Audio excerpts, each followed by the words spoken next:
Friends, welcome. Welcome. It's Party Monday. I'm here. Never fear.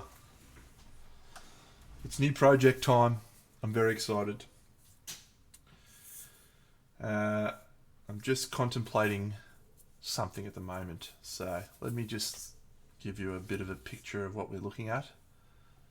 So we're looking at these two girls.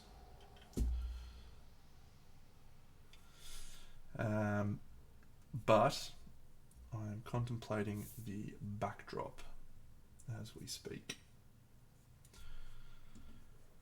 If we do a backdrop, which is a possibility. So I have this piece of acrylic which would go into here for me to paint a backdrop on. So what I'm contemplating now is, do I do some columns? Let's sit here.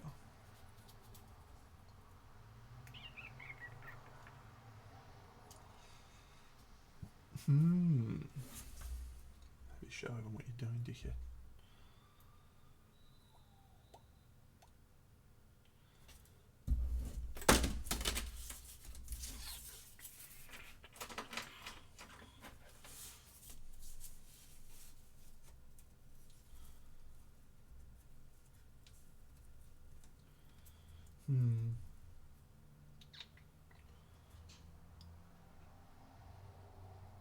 So I sort of like this idea of having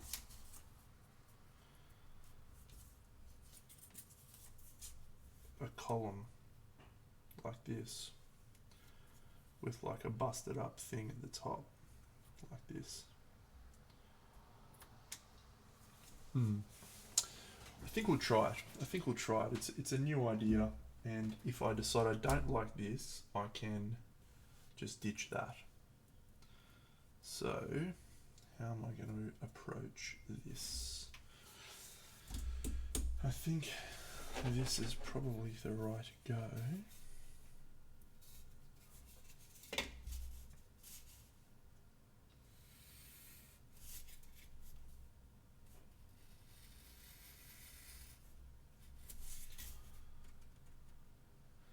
So what's been happening, friends? Having a good week? Weekend, Mother's Day. Had a wonderful Mother's Day. Went up the coast, visit my sister and her kids, have breakfast with my mum.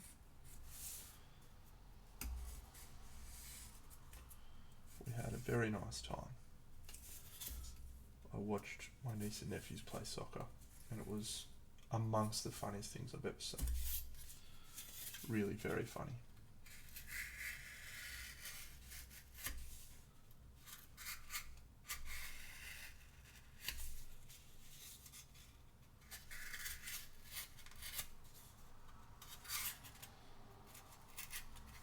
This is why I'm bad at projects, friends. I never measure anything, I just ballpark it. Well, I tried to measure on this one, actually. I did some measuring on this one.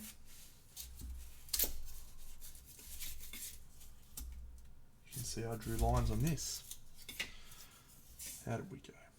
Alright, that's not too bad. So I think I actually want to go a little bit narrower on these. I may actually cut this in half. Just straight up cut that bad boy in half, and then I will build off of that.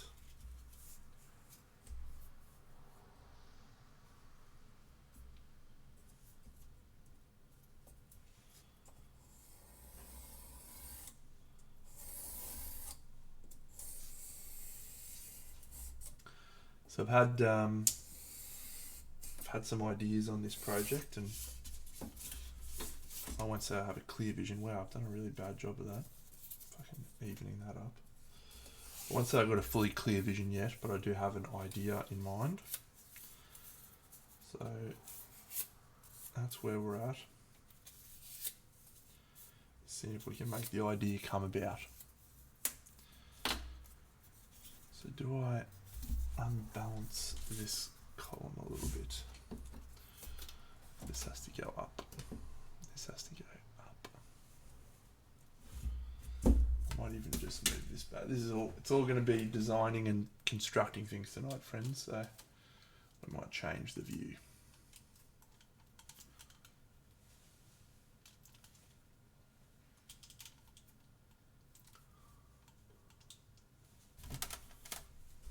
All right. So come on, Tara, get your shit together.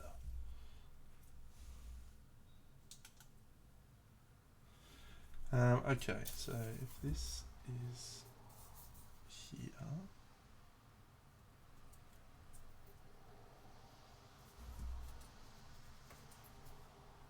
so that can work actually. We go like that.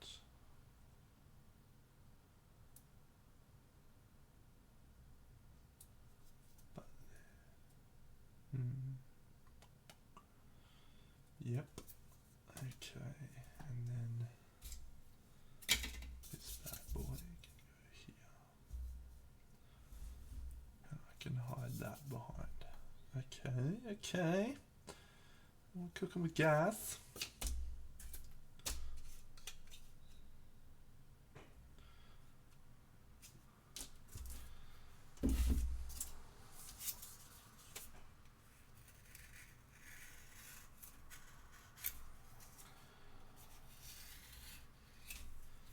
This is why none of my projects ever really look professional. They've got a sense of roughness, much like my personality.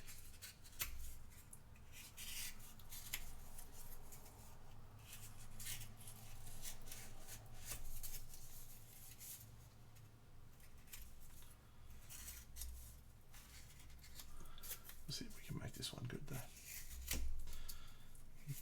Tending to take this one to the Guilds Inn down in Sydney in July, which is not that far away. Bucks tried to tell me the other day it was 40 days away, the dickhead. It's not 40 days. It's about 70 days. Which means I've got 10 weekends available to work on this project. Good.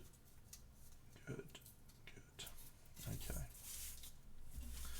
I feel like I need to create a base for this to work on.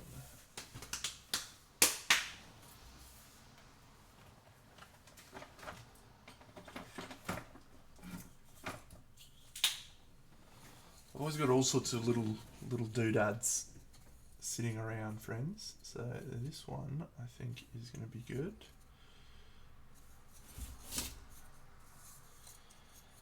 How am I going to snap that easily? We'll be able to. I wonder if we can do this.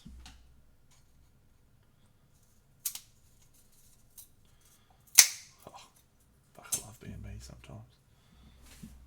Okay. So what I want to do is have this sit flush up against this bad boy.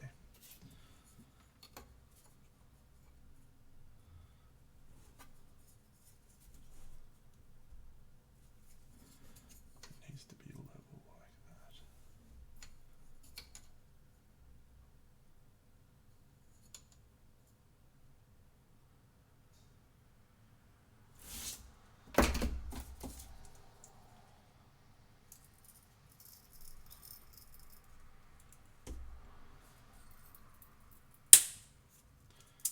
Very strong possibility, team, that this entire part of the project may get ditched. We're going a bit wild.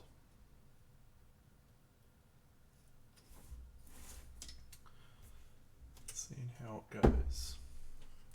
Hello there, Timbo.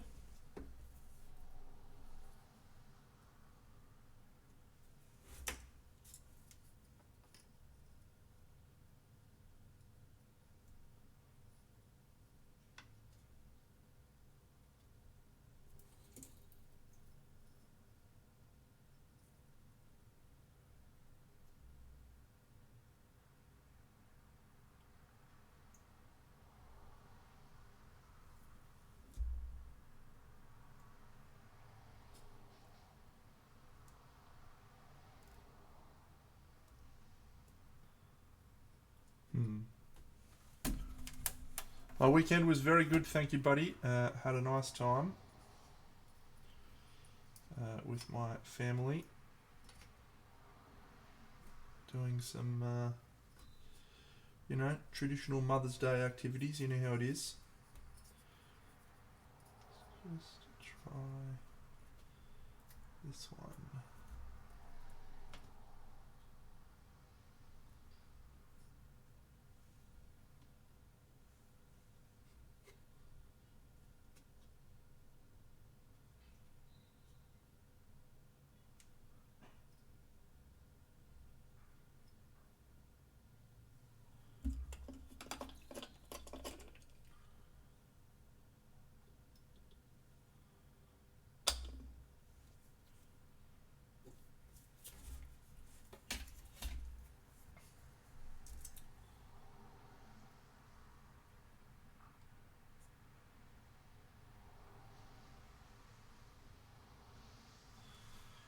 Okay, let's go.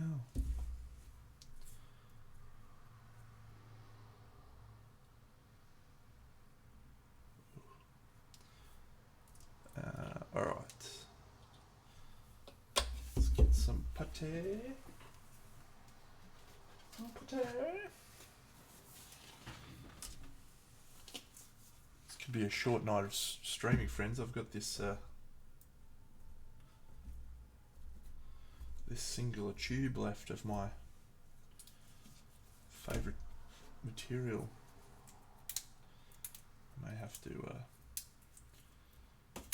use something else.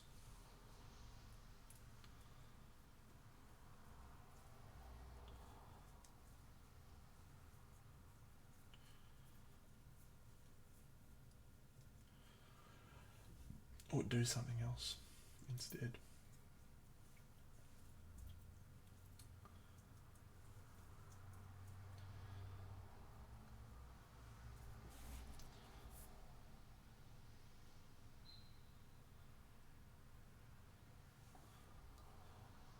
No, mate.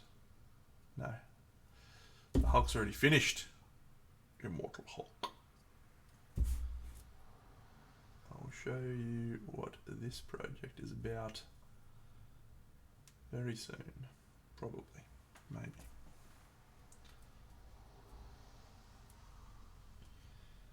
We definitely will show this project off in all its glory.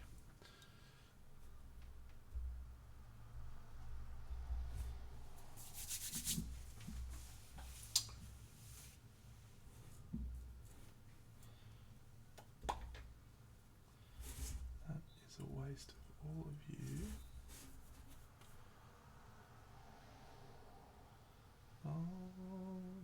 He loves all of you. Loves your curves and all your edges, all your perfect imperfections. Okay.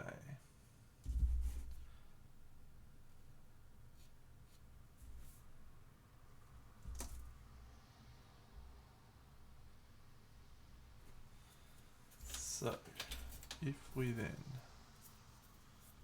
pop this bad boy here,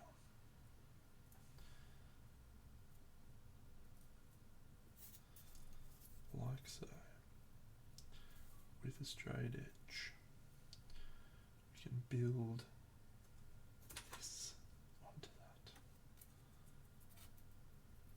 That is not a bad plan. Is it big enough though? Is it wide enough? I think so. So that means we can try doing this then.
I was just trying to think of ways I could minimize sculpting time.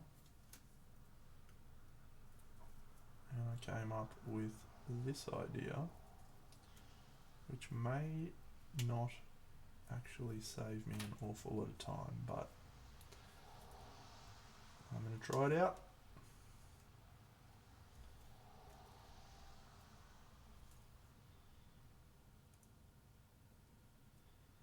See if I can fuse it all together.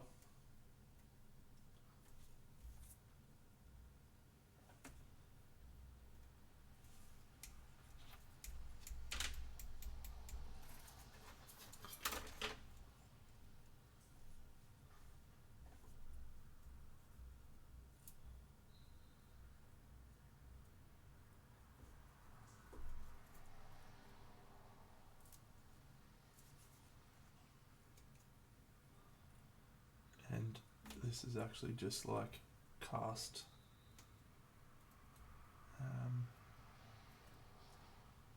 wall materials. We'll give it a try. Doesn't work. Hey, we dared greatly. All right.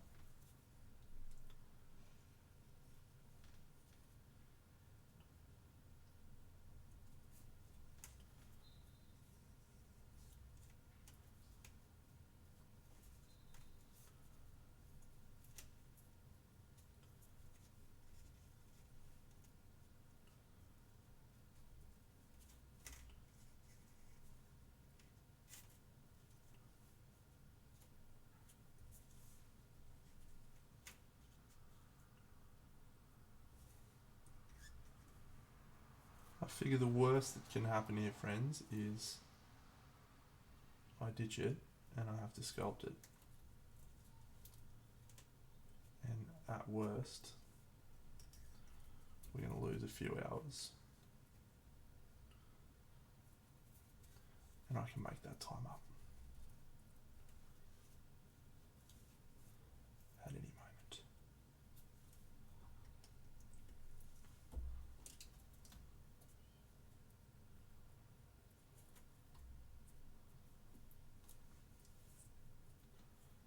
I'm going to flip that bad boy around. Good.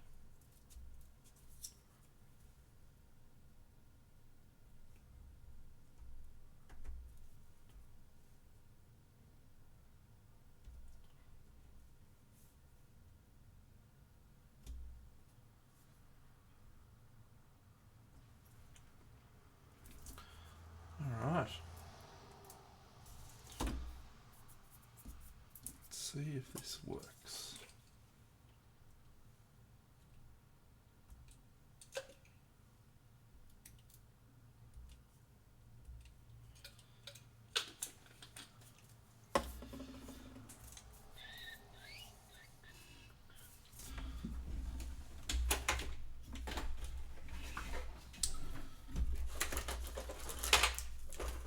Part. Oh yes, I do have an extra one. Yes. Oh, I love being me. I love being me and prepared. What a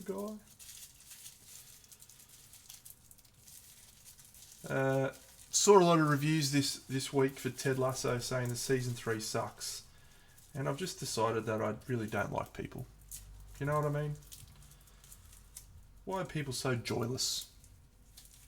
Why do they hate things? Why can't we just accept that things are good? Some things are not so good. But at least people are trying. I, on the other hand, am loving Ted Lasso season 3. Every time it gets to Wednesday morning, I jump up with excitement, knowing that I've got a new episode of Ted Lasso to watch that night when I get home from football. It is just wonderful.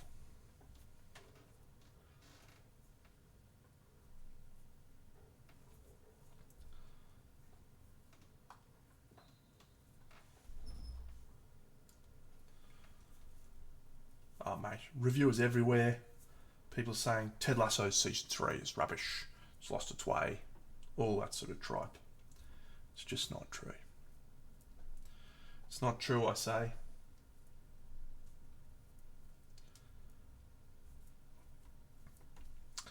I'm enjoying this season probably more so than others, because I feel so attached to the characters. And it's a feel-good story. And I think we all know how it's going to end. But that's okay. Not everything needs to be a crazy, unpredictable, wild ride where you go to the end of it and you're like, wow, I had no idea that twist was coming. Not that it matters anyway, because the majority of people will say, I saw that twist coming halfway through the movie, it was so obvious.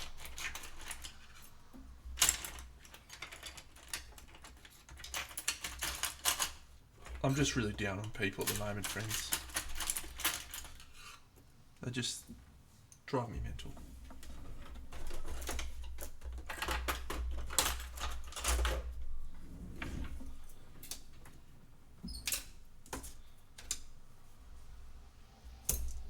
Oh, that was easier than I thought it was going to be.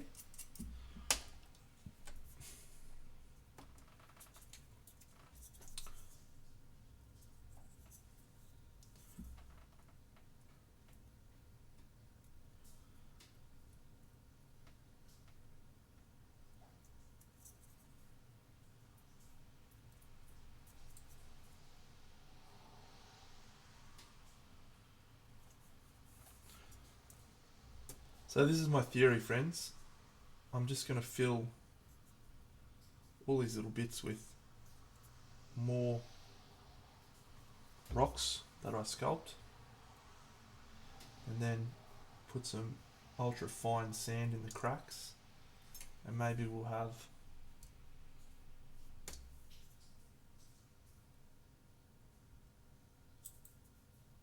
saved ourselves a bit of time. Maybe we won't have. Maybe this shit isn't sticking to plastic art. Hey Cujo, how are you, champion?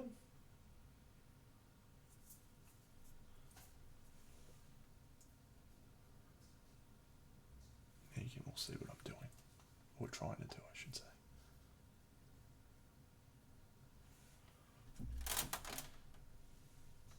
Sand in the cracks, eh?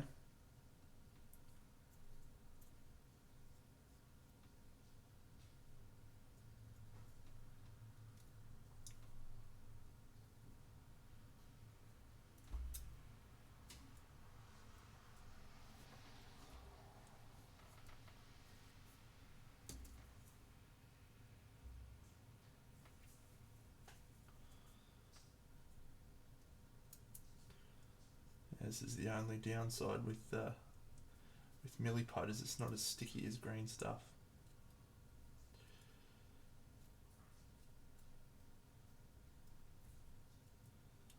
Sometimes you have to work a little bit harder.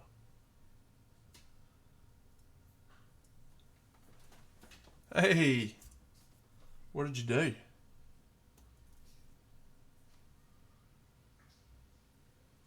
And I'm going to assume that sentence means that you finally finished a miniature and not a mini version of me. Both would be cool, but I feel like the second one is maybe a little bit creepy.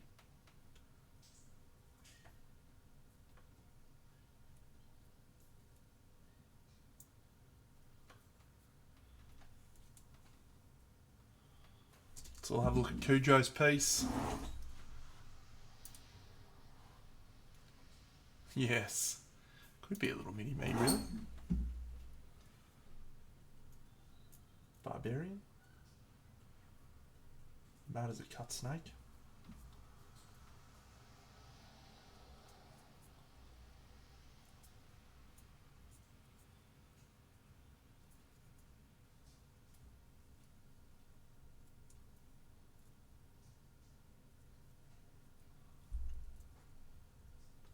Well, that's not me.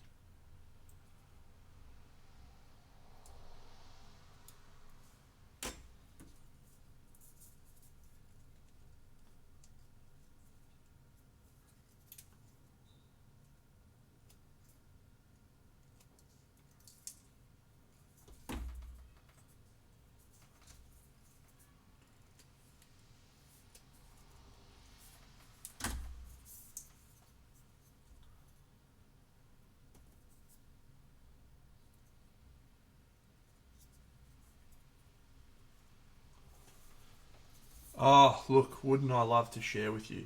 But unfortunately, I will share with you because I have nothing hidden. Because I am a tragic. Here is where they are from.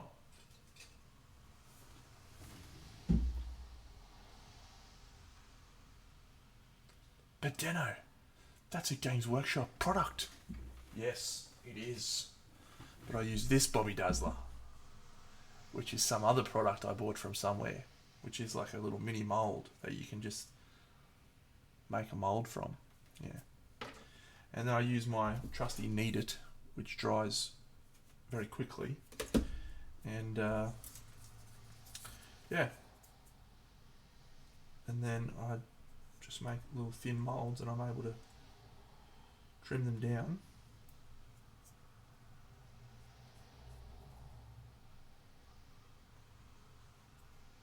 to the right size.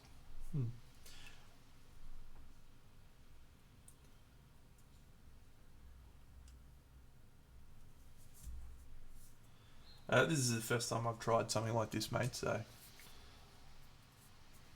it may be terrible. We'll find out soon.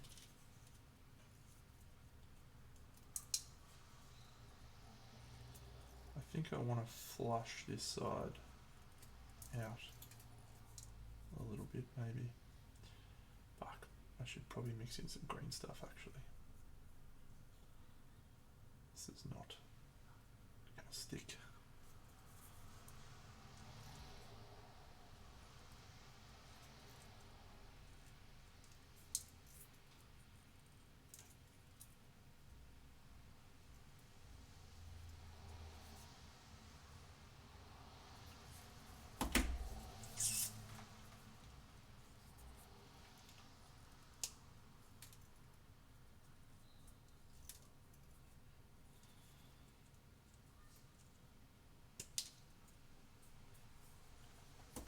Alright, we might do that.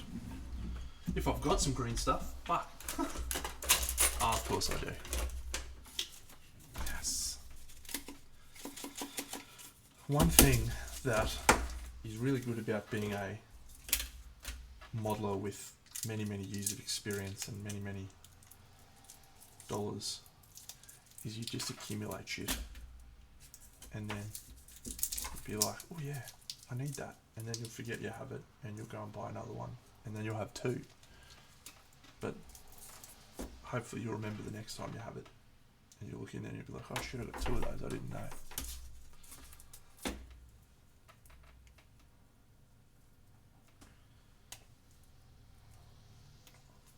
wonder if this stuff goes off. I haven't used this for fucking 5 years probably.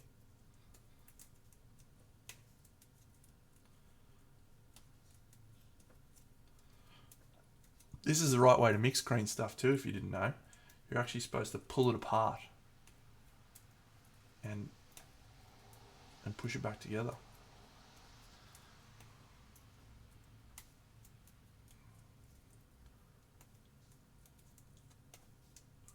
There you go. Get some more milliput.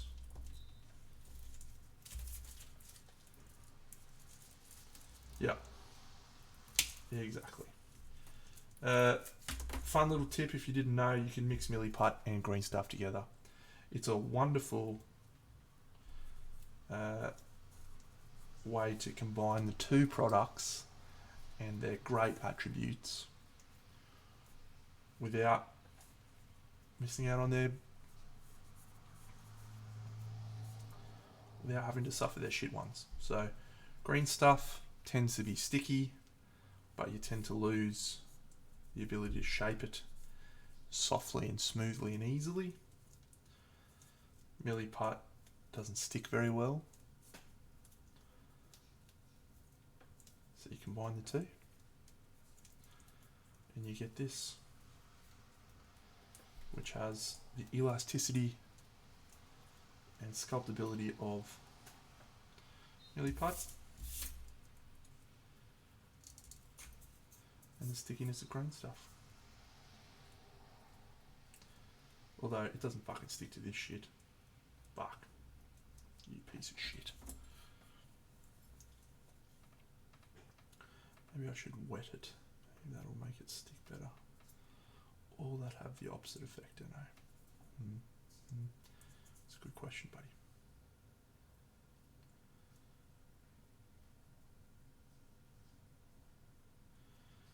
Yep.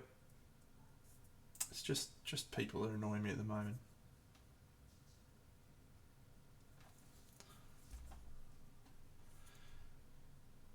Oh, mate. I've just changed your life. In a good way. This is actually a very, very pro tip.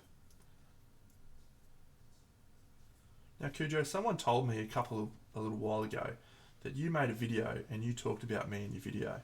Now, I don't recall that happening, so it must have been on your Patreon. Can you please confirm that?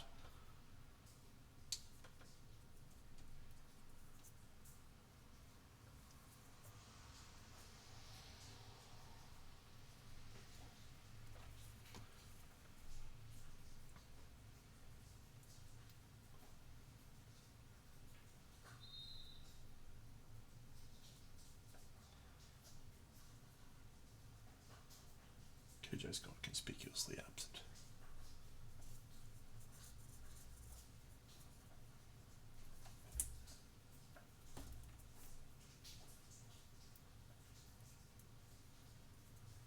Well, there you go. I've inspired the great Cujo. One assumes it was a positive reference.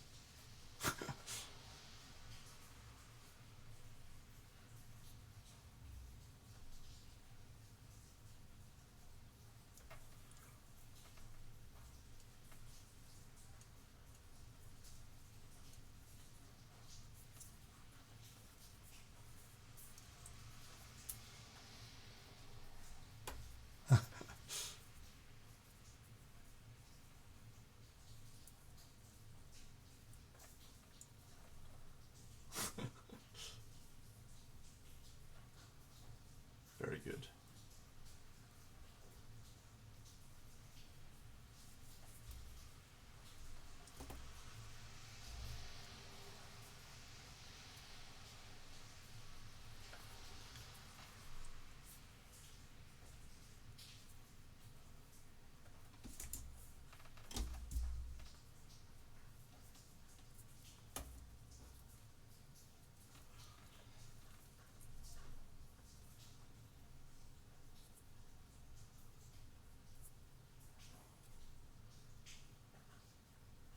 It's days like today when I start sculpting stuff like this where I ask myself, why the fuck haven't you done digital sculpting yet, Dano? Just why, mate? Why? Just do yourself a favour, son. Get in there. Have a go.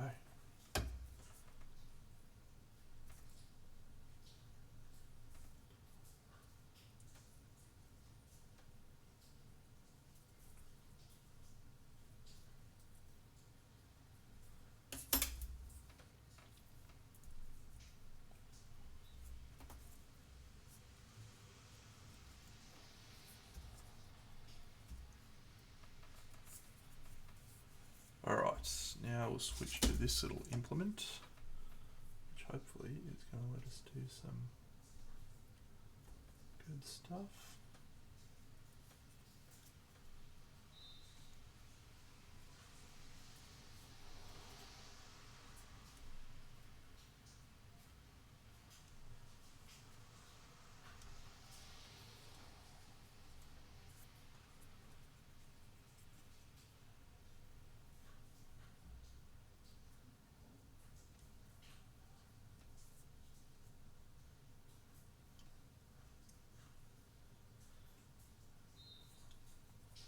Yeah, this green stuff milliput tip is a really good tip for if you're wanting to do some sculpting, but you just like, you feel it's really mechanically difficult. And honestly, I genuinely felt like sculpting was really tricky. Every time I'd try green stuff, I couldn't get the tool to, shape it without it pushing another area, or all sorts of troubles. And then I found when I was using milliput, that I was having a much better time of it, but it just wasn't like sticking to things. It wasn't giving me an easy experience. And so combining the two really allowed me to actually start to enjoy sculpting. And then once I enjoyed it, I was able to use the enjoyment to improve the skills, which of course then resulted in me being able to use either of them without too much difficulty, but I still prefer the mixture in most cases. The only downside to it is it just takes a little bit of a while to sculpt it, or a little bit of a while to mix it. A little bit of a while.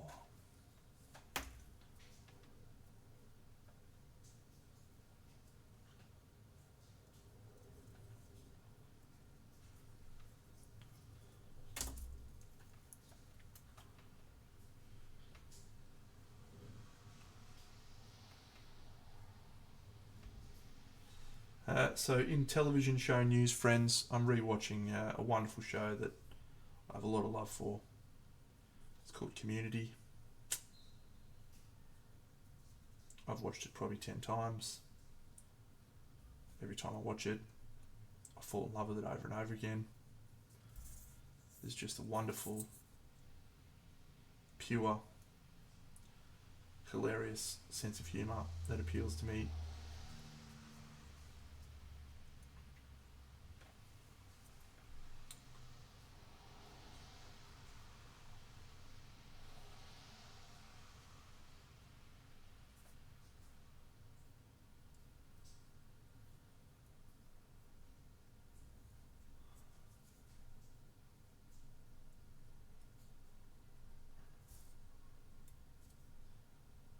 If you haven't watched it, it's on Netflix.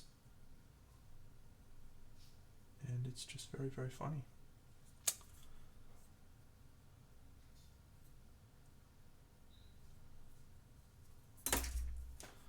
Yep, it is indeed an absolute banger.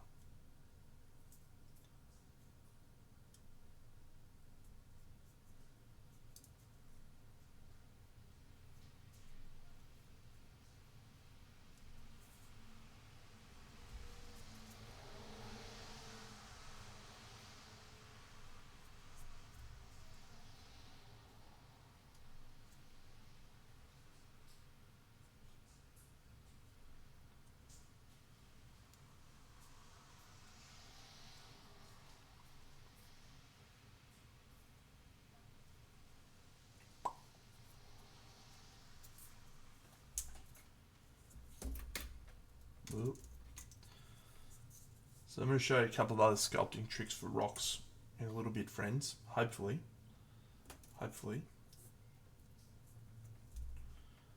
Because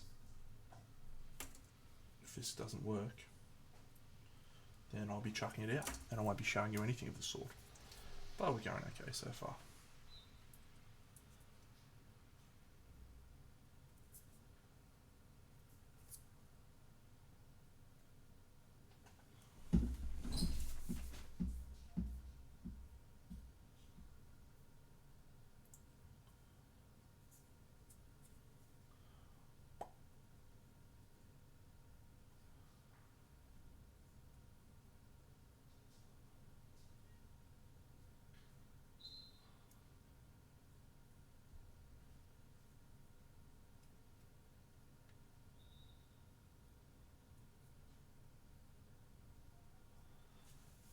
It's a lot of fucking effort, Dano, for a fucking backdrop that you're probably going to spend 5 minutes on.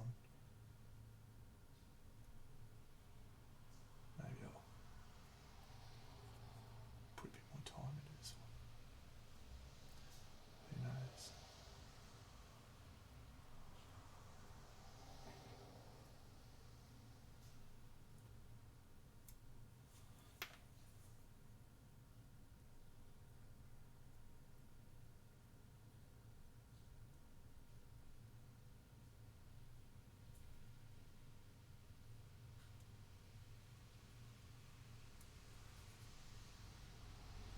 tip number 1 for sculpting rocks, friends, or bricks like this anyway. Vary the depths. The depth is how you make castles like this look interesting.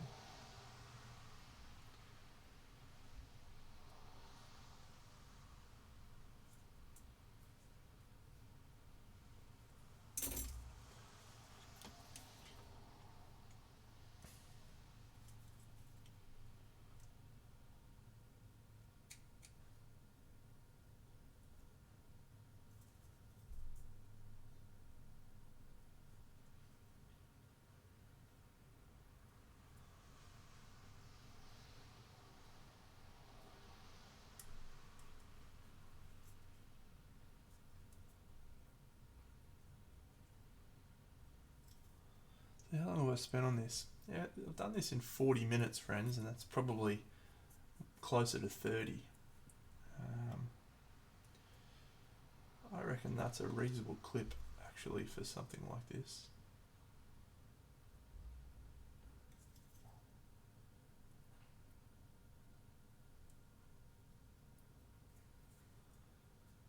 Alright.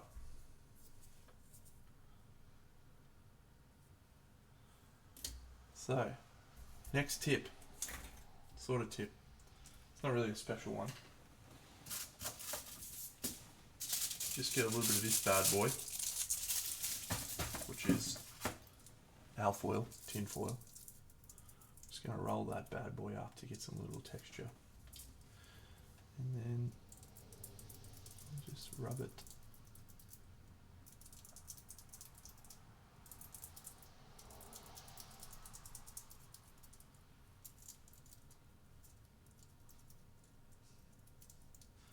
That'll give some cheeky rock texture.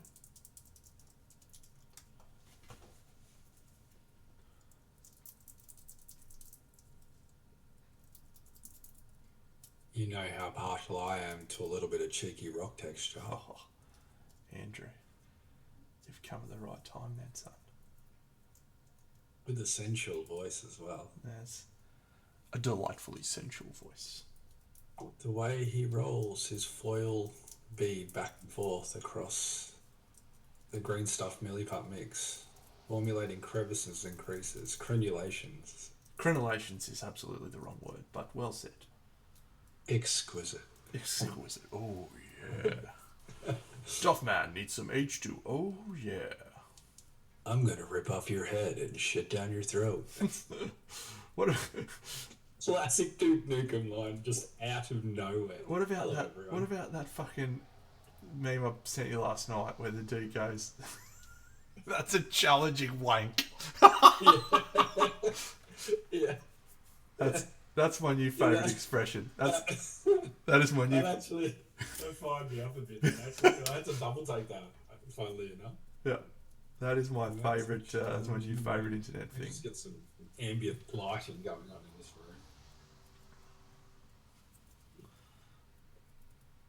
Well, there's mom and kid. Hopefully, we make enough content on these that we can be spliced up like a Nigella video at some point. I've probably got enough already, mate. But you've probably got more than enough. Yeah. Mate. Well, my camera is not open. Come here, clean. All right, and now we just scope out if I have any. I reckon that could go alright, actually.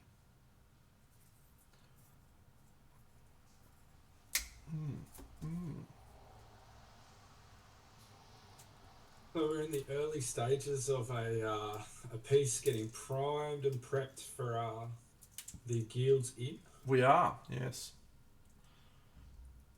Have you done some press molds, have you? I have, yes. Of some lovely Games Workshop fences and walls. Oh, the old fences back in the day. Great little kit, mate.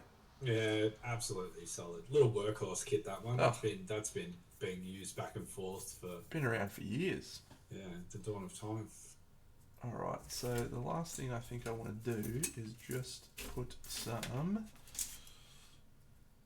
Why is my camera sand. struggling right now? Let me focus.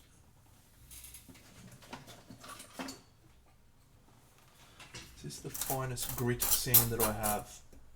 It's pretty fine. It's pretty fine. You don't want to make a rookie mistake, do you?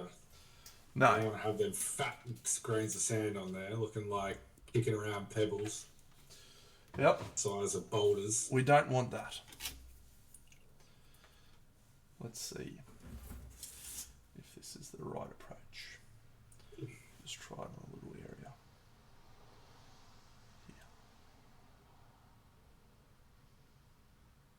Check this out. I can control the lamp from behind me. It's great stuff.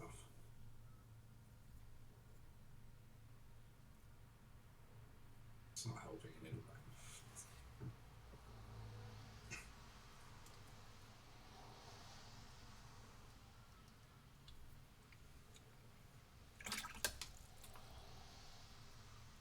Oh, 15 months from JC. Oh, Jared. Welcome, buddy. 15 months is a long time. I think that coincides for exactly when I started joining you, mate. Does it?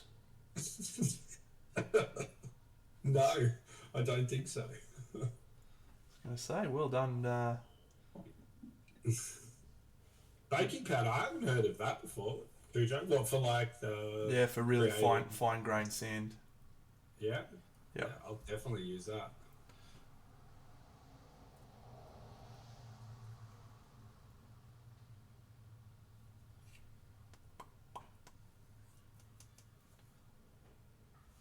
I reckon Discord might be dying. You look So fine much on my end, mate. You look fine on Do I? my end. Yep. Oh, I'm like looking through the stream. I'm quite not in 4K.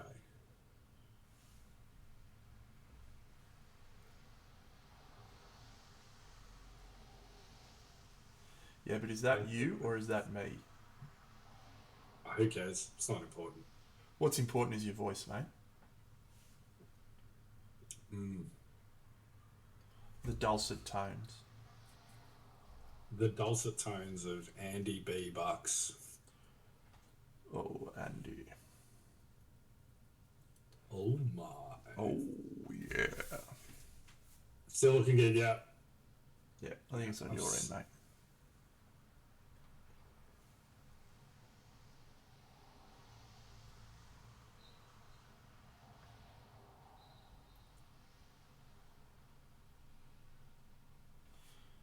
All right. I feel this has been a successful exercise. I have just sculpted this wall, if you will, in about 40 minutes. That's pretty quick, I think. Butcher of Narn, you most certainly can get some feedback on a couple of pieces. Absolutely, mate.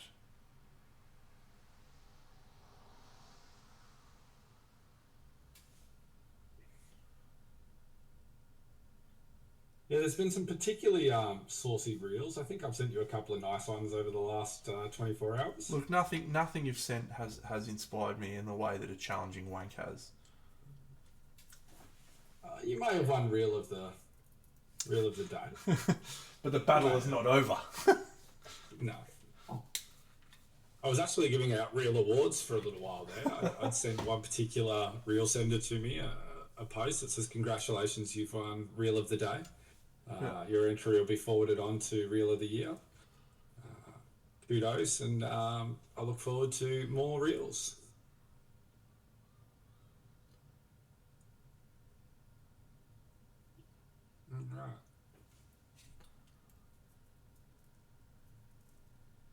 All right. It's a cool paint. That Cool models feels too. that feels like a very, very, very big time save for what I've just done there. So I am pleased with that.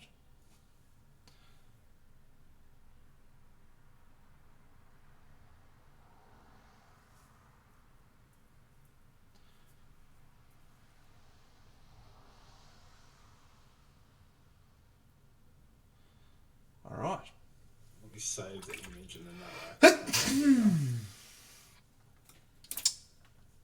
I'll put that one But down. Instagram loves to be a pest.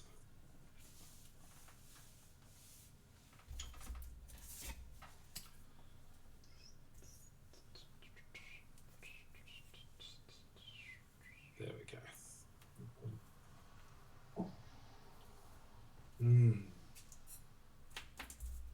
Was there something in specific you wanted feedback for, mate? Or you like overall feedback?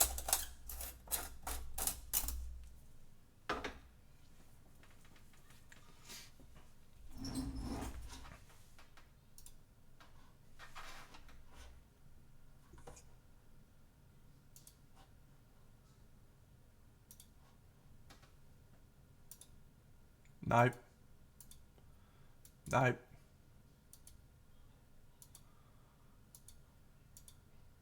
There we go.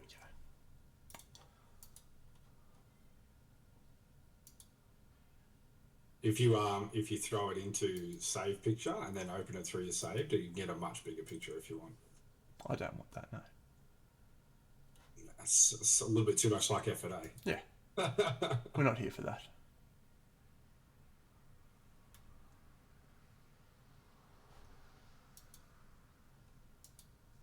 Second one is not on IG. Let's have a look. It's funny you sent this picture of this model because we had a conversation yesterday about this figure and you may have just proven Andrew wrong. Maybe. Let me ask you a question, Butcher. What is it that you are wanting feedback on? Because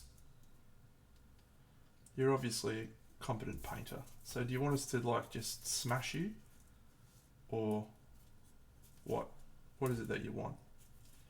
Yeah, well, did you run into any brick walls in the process and just think maybe I didn't get that right? Or when it's painting like this, it's usually safe to let the painter lead the areas in which feedback is required. Because there's no point in us sitting here and telling you you're awesome. I think you probably know that you can paint.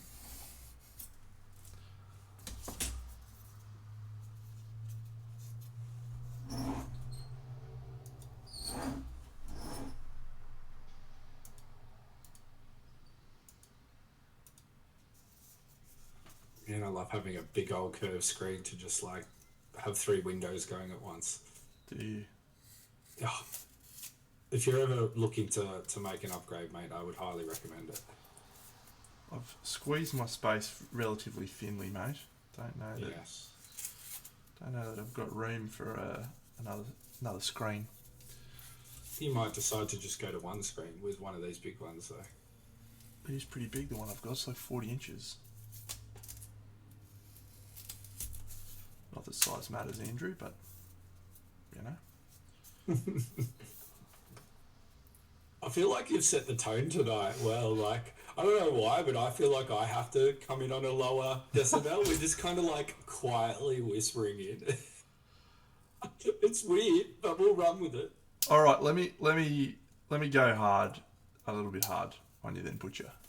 The ambience is not working, and it's not working because everything on that piece has a muted purple tone, except for the gold. For some reason, the gold is warm and bright and vibrant and doesn't fit in with the ambience of everything else. It needs to have purple tones, be darker, be deeper. As it stands right now, it just stands out like dog's balls, and it's almost like a Sin City vibe.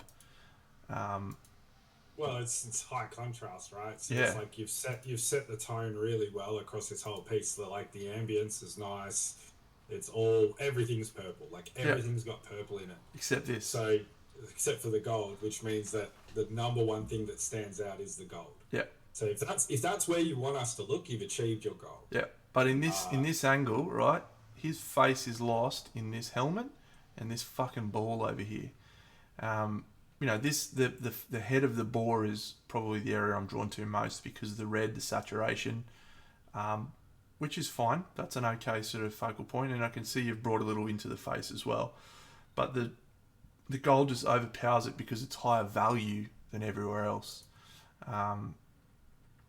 This is probably too strong for the rest of the piece in terms of how high value that is, but that's not your primary viewing angle. This is, and it sort of doesn't look quite as bad there. The blue on the base stands out really poorly. This is just the wrong color. It should have been dark, like dark sea blue, or even a little bit of that purple in there. Just again, because the ambience of the whole piece is purple, and it would reflect the ball because it's effectively like a reflective surface, right? Yep. So it would be picking up. It's not uber reflective, so it's not going to pick up like the bore itself, but it would be picking up colors from it. Overall, I think your fur is pretty weak. In terms of how you've painted the fur, it's nowhere at the level of just about anything else you've done. Well, it gets weaker the further you go away from the face, which the face is okay. This is okay. The rest, but this area here needs to be strong as well because it's such a key frontal angle. So something that we've talked about before, whether it's been on our Crimson Brush judging streams, is focus and how to control focus. And I think if you're going to have a very direct focus at the front of this model with how much refining, how much rendering you've done on the front of the bores, particularly his face, and then you have faded away, but then we've got this high rendered shield out the back. So like it's another example of those two working against each other. Now that can be pretty challenging because like you want to, like the shield's a really fun piece of material to paint on this model. So I can see why you've done what you've done for the shield and metal.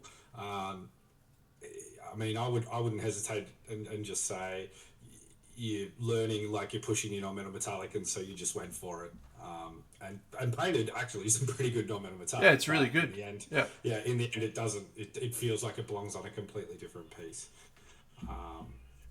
The other one that I think as well is like using your triangles of color, like is always good. So like you've put this really nice wine red kind of look into the snout of the boar. You've put it into the face of the dwarf a little bit. You could have put it into the knee as well. And if you put it into the knee, you would have created a nice triangle there, which would have started to push focus back up into the center of the piece. Yeah. You could have actually done this again with your hammer. Now I know you've done a stone hammer. But if we go to the side angle, if that's okay, Trevor, it is, mate. It is. This one. Yeah. So we missed another opportunity to create like a pretty cool triangle of color, like linking, or a triangle of texture linking up with the hammer and then the helmet and then the shield. So they're just little tricks that can really help. I don't think that particular one here is going to help too much because again it's focused around the metallic, and that's something that needed to be dulled down pretty drastically. I think sorry, you go. I was just going to say when you're going for ambience this strongly, you really have to nail the whole piece in this sort of ambience. And I mean, if this is your first attempt at this sort of ambience or this level of ambience, it's pretty strong. Like, but it's so hard. He painted the shield separately. He said in chat, which like that's a classic, like you're doing the right thing or doing the wrong thing. As a lot of the time when you're setting up for a full ambient piece, you kind of need to sketch everything together. Allow it to sort of all harmonize, and then if you want, you can maybe pull it off and start working on it. But that's something that I would encourage. Which is, not for everyone sketching, but it can really help with this style of painting. Photos may be slightly overexposed, which is exacerbating the issue of the gold and the silver and the shield. But, because when you look at this one, it all sort of looks a little bit more alive. But overall, that's a solid piece, right? You wouldn't feel ashamed putting that on the table in front of yourself. No, not at all. And like a painter to your caliber, Butcher. Like you probably don't need to be thinking about am I a decent painter or whatever anymore. You probably really need to start thinking about the upper end, which is controlling. Look at him sneaking that in the background. Controlling focus, choosing viewing angles through the colors you choose, and how you choose to saturate or desaturate them. Warm, cold peripherals, all of this sort of stuff can really be where you can sink your teeth in to grow as a painter.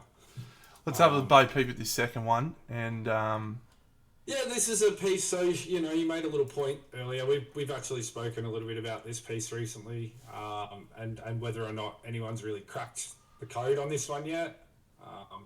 That's what Trent was alluding to just before we started giving the feedback. Let me start by saying, if you are going to do a background, it needs to add to the story. And in this instance, I think it's on the cusp of doing that. What it's doing is it's bringing an environment, and it's bringing an ambience. And it's working, right? The whole piece feels natural, it feels harmonious.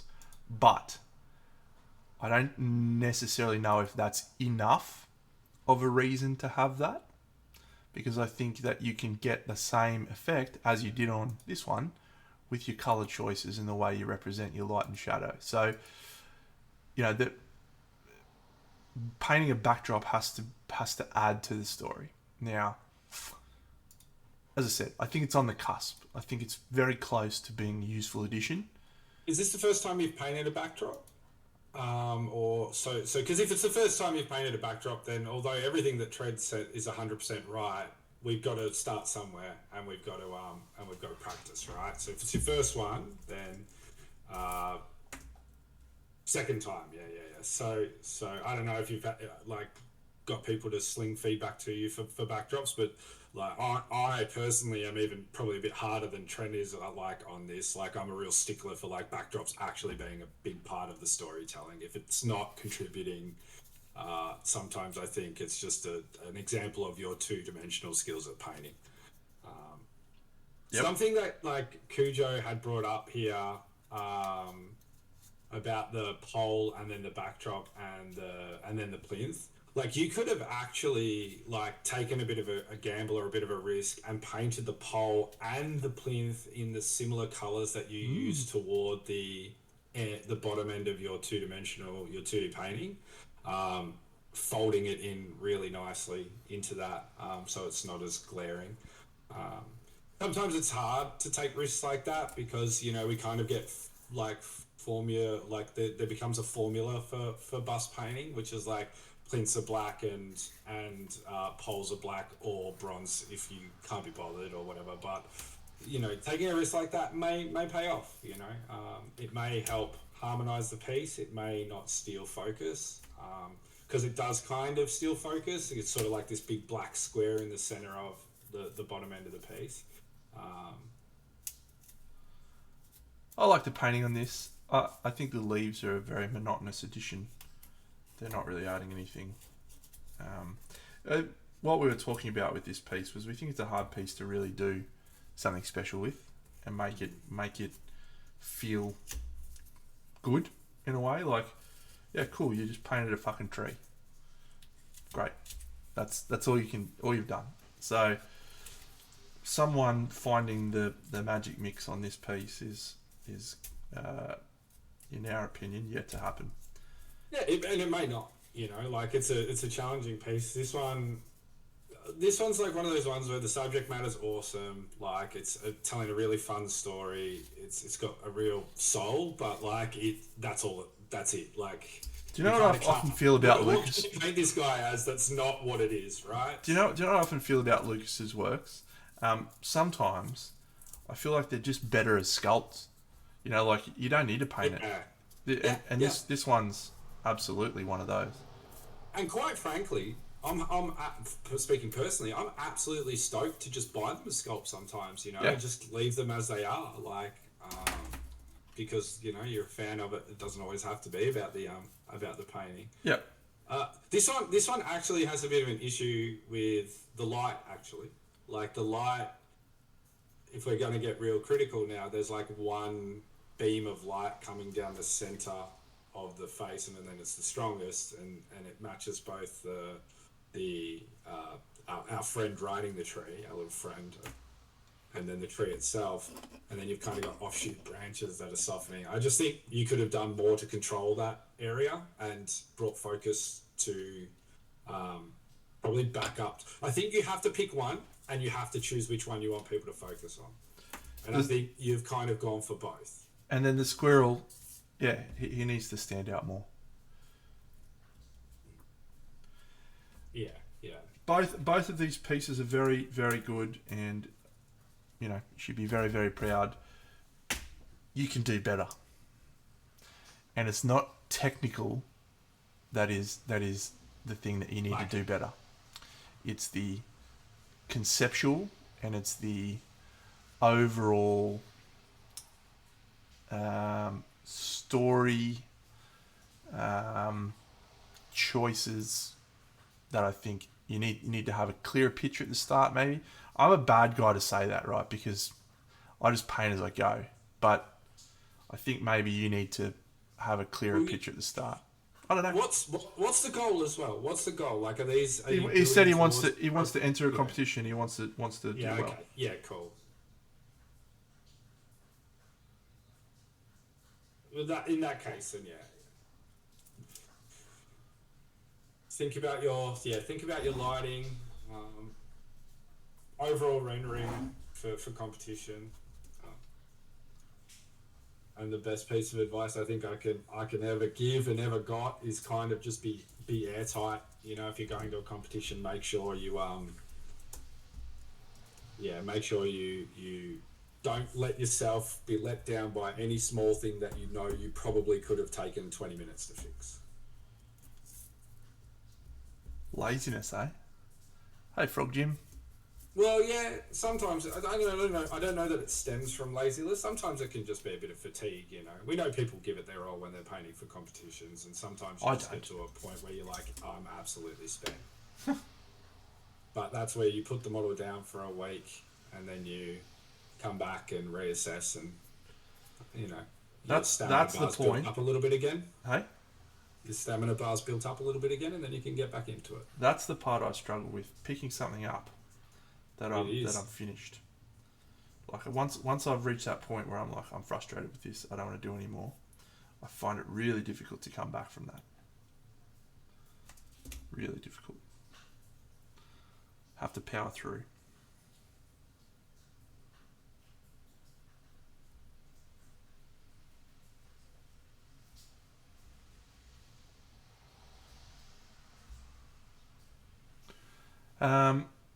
This is an interesting idea.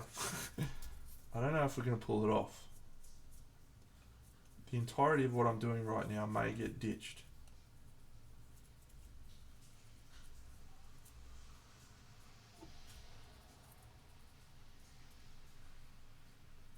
What have you been painting, Bucks?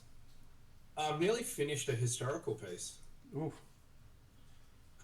So I've been painting one of the FER Astaginian Knights. I've sort of steered it a little out of being a French dude.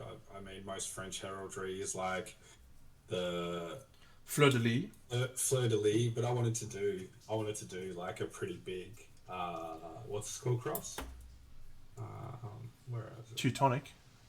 No, not a Teutonic one. What's its name? I had it up before.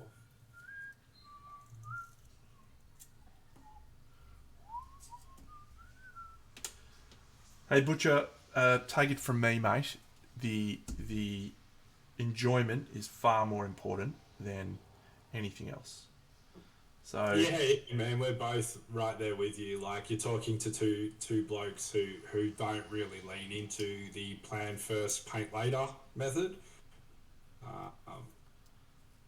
So if you're like, hey man, I'm just painting, man, that's cool. That's cool with us. Yeah. we all become a little bit. We all suffer from similar symptoms by painting this way, and that's often your feedback you get is like if you had have just put a bit more thought into it, or if you had have planned this out a little more, bit more time. But what's never thought about is that for people who are like us, that actually could lead them down a path that is actually detrimental to their painting. Uh, could lead to overcooking it or never even making it to where you've made it to in the first place. So there's no right or wrong answer. It's just about trying to figure out what best suits you and leaning into it and being comfortable if you do receive that feedback that, that's okay. And although beneficial maybe, or makes sense, it might not necessarily be most beneficial to you. One of the things I wrote in my article, Butcher, one of the many things I wrote in my article, the first one is about setting goals. And Andy asked a great question to start off with, what's your goal? Because if your goal is to win a competition, then absolutely, you have to push through that. You have to find a way to get past or get over the things that you struggle with to achieve that goal. But at the same time, if you don't think you can do that, then you just need to revise your goals. Maybe your goal goes from I want to win at an event to I want to compete in an event. Same like intent, but you're putting less pressure on yourself, and you can find you'll achieve your outcome better.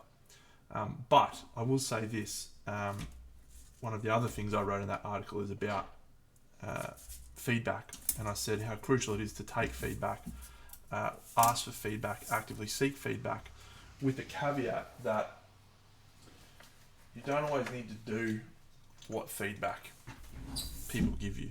You don't have to follow it blindly. You need to just understand what people are saying, reflect on that within your own goals and with your own focuses and your own aspirations for the piece, and then make a decision how you'll approach moving forward. I think maybe the skill that I undervalue in myself is hearing feedback and then knowing what's important to me and just dismissing it without having any emotion about it. I don't know. So don't necessarily fucking throw the baby out with the bathwater and do everything that Andy and I just said, but reflect on it, understand what it is. Yeah, don't do a single thing we said if it doesn't line up with what you want to do with your works. Yeah.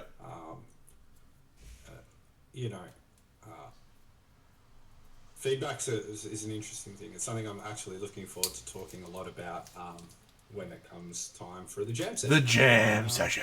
Yeah, in What's my role in the jam session, Andrew? Am I invited to be a collaborator, or am I sitting in the crowd heckling you? What's your intent for my role? You'll actually be neither. You'll be there to watch me and then provide mentor-based feedback for me at the end of it. Okay, I can do that probably. Yeah. Because I mean, a lot of what I'm going to talk about you already know. And you have also the experience of of already teaching and running classes, so your job is to make sure you're mentoring me to make sure I'm delivering good stuff.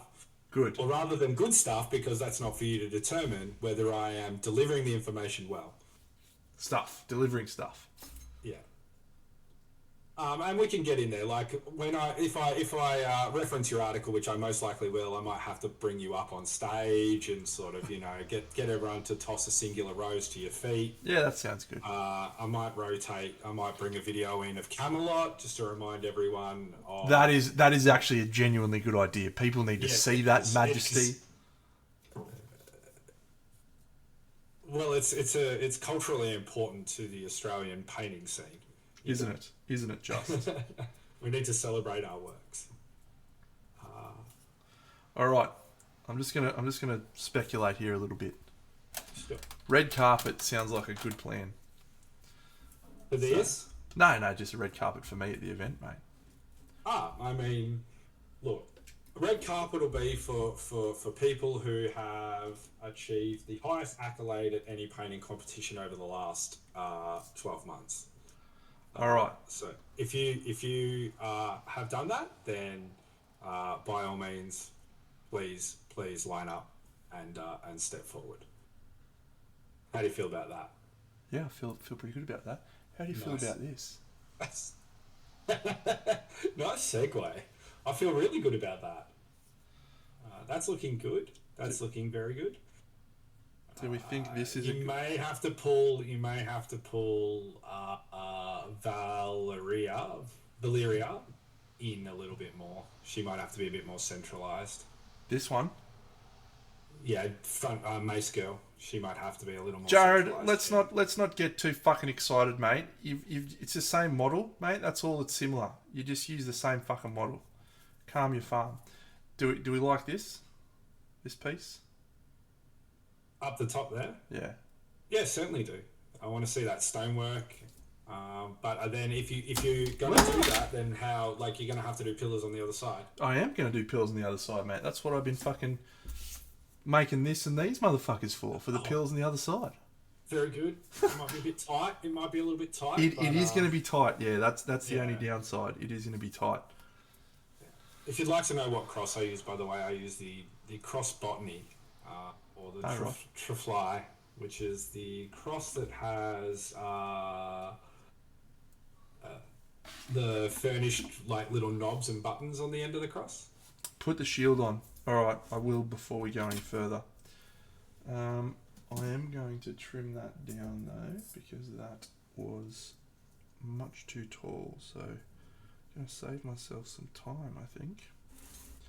What I'm liking is that there's some big pieces getting prepared, like some actual like I'm taking something on show for this event. So it might not be packed with numbers because it's more of a state based event. It's not I think it's got the intention to become a national event, and it's going to do pretty well in the future. But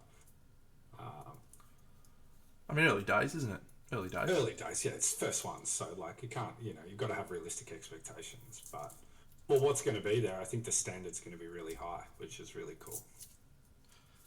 Well, is that not a great way to start off an event?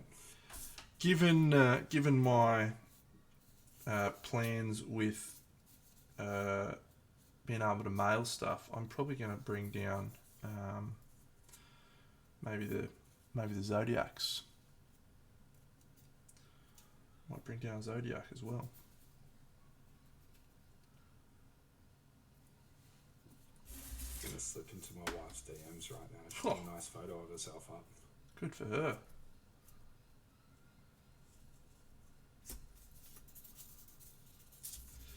We do have a topic planned for tonight, Andrew.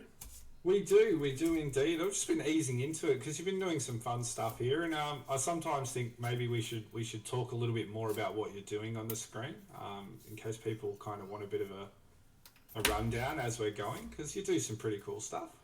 Oh, thanks, mate. I mean, I'm doing stuff. I wouldn't go that far, but it's adequate. Well, I think it's cool.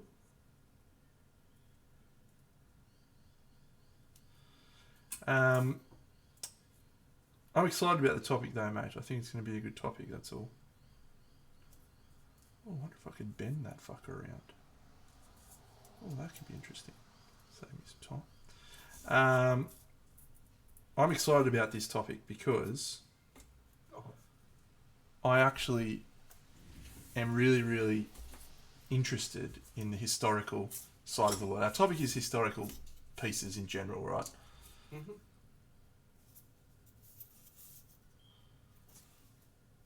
Yeah, so we're going to talk about historicals, the current like historical, what we know of the current historical scene. Because we're not experts in historicals. We're both avid. We have an avid fondness of historicals. Probably you and I, probably the most really out of our friendship group. Hey, yeah. Yeah. It's definitely something that we both want to push ourselves in, and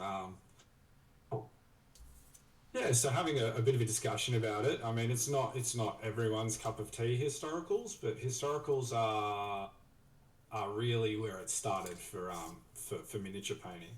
Um, so it's good to pay a little bit of Homage. homage to the roots. So what would you like to like? What have you been thinking about? What comes to mind, my friend, when you hear the word historicals? What do Well, you this what do you is think? the interesting thing, isn't it? You know, it's such a field that we don't really dive into all that much on this stream. Certainly. Oh, Butcher of Narn just dropping the truth bombs on us. Yeah, just punning us out. Yeah. We don't talk about it enough, right? Yeah.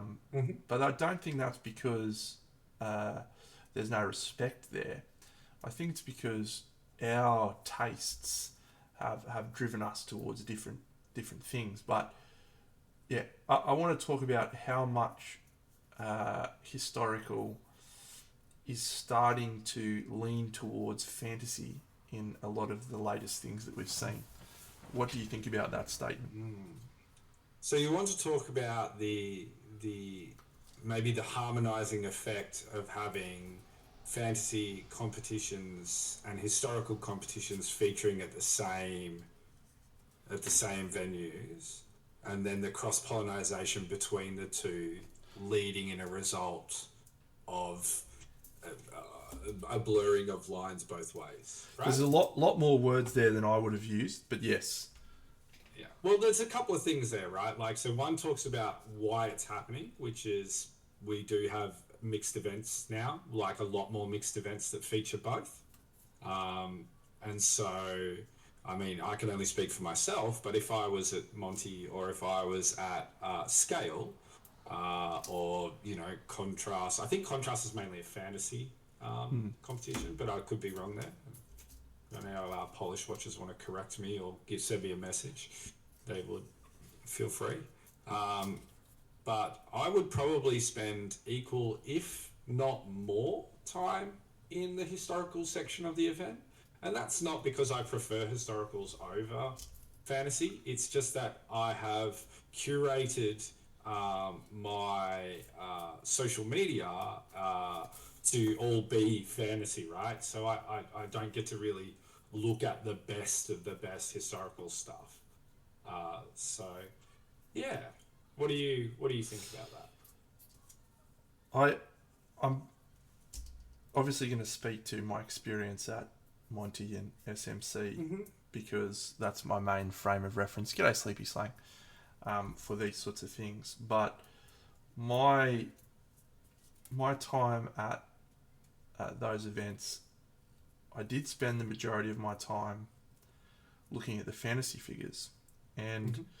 the overwhelming feeling that I had when looking at the historical tables, take no offence to this great historical painters, was it was a sea of sameness.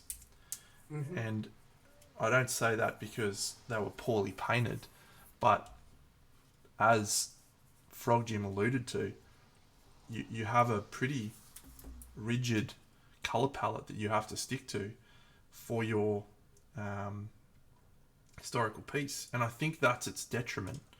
I think that's why people have gravitated more towards fantasy figures because you are constrained. You are forced into a box of here is the colors you paint and here is the model and here is why and that's it. And my forays into historical have always been about how can I just tweak what the traditional um, historical approach is to varying degrees of effectiveness, I might add. Sometimes it's gone well, other times it has not. But it's I think now starting to filter it over into the types of historical figures that we're seeing have a very much more fantasy aesthetic than they did in the past. Do you agree with that assessment? We've said a lot of things there. I So, did, yeah. yeah, Just went ballistic. I've sort of made some notes just as we go through for some topics so that we don't kind of just blow our proverbial load in one shot. one opportunity. So let's start with this, right? The importance of accuracy in historical painting. Yep. How do you feel about that? Because this coincides with the last thing that you said in your Well, in your it's explanation obviously important to a lot of people. I don't consider myself one of those people that it's important to, but it is important to a lot of people.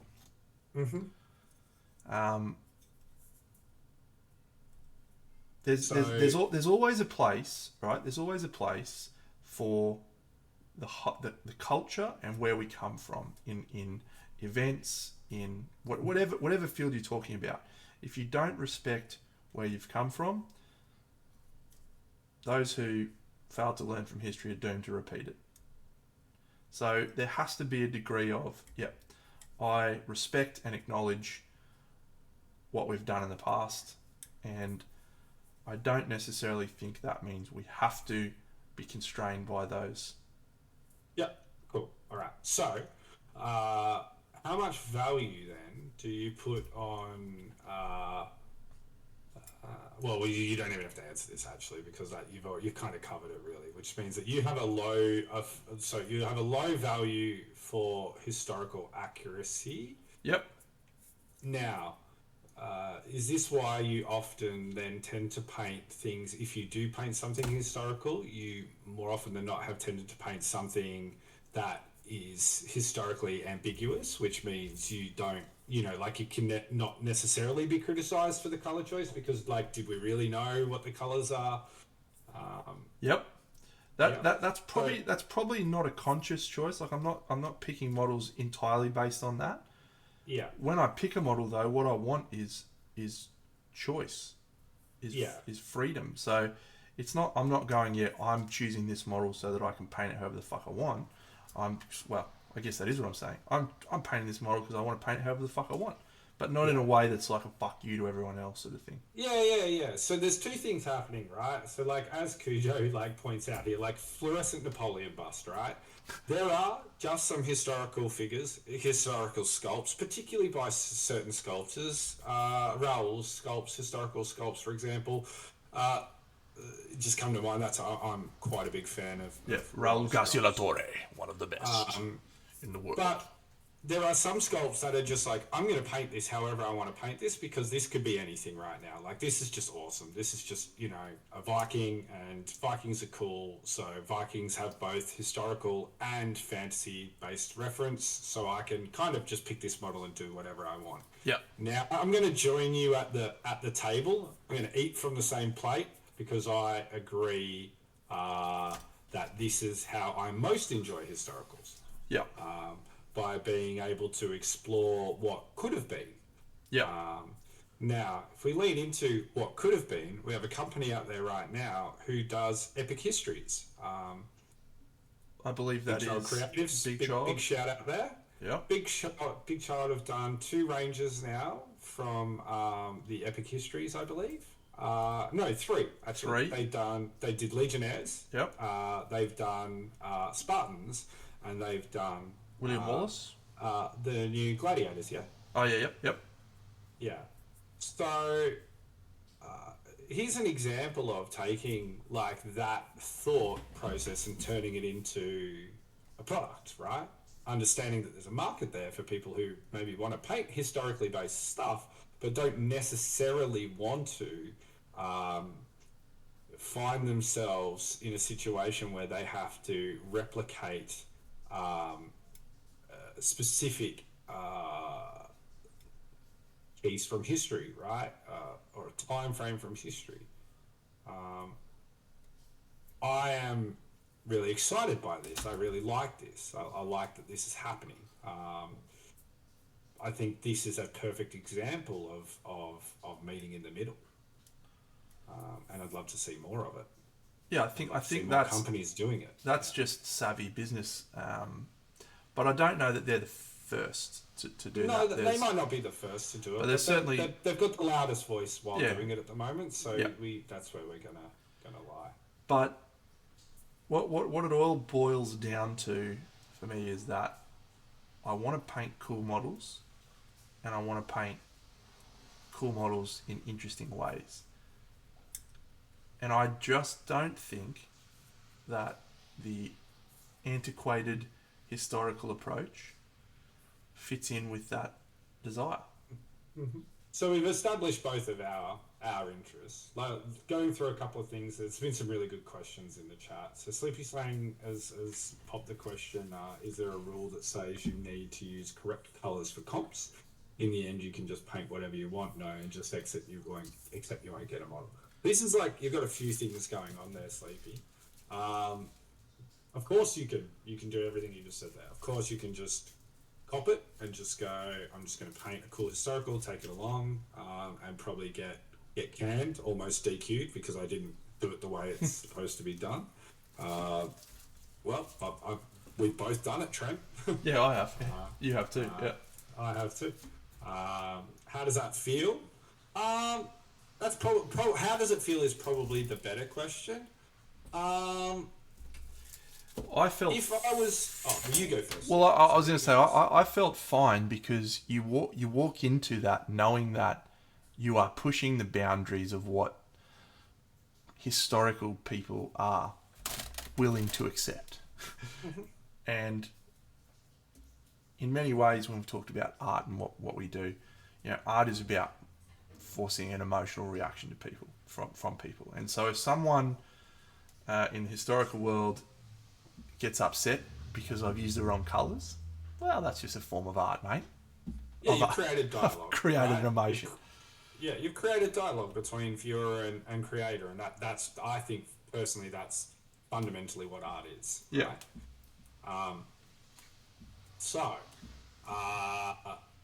I would, so taking my turn to answer that one, if I wasn't as confident in the works that I'd done, I maybe have felt a bit bummed out by it. Not that I wasn't awarded a medal, because it doesn't just,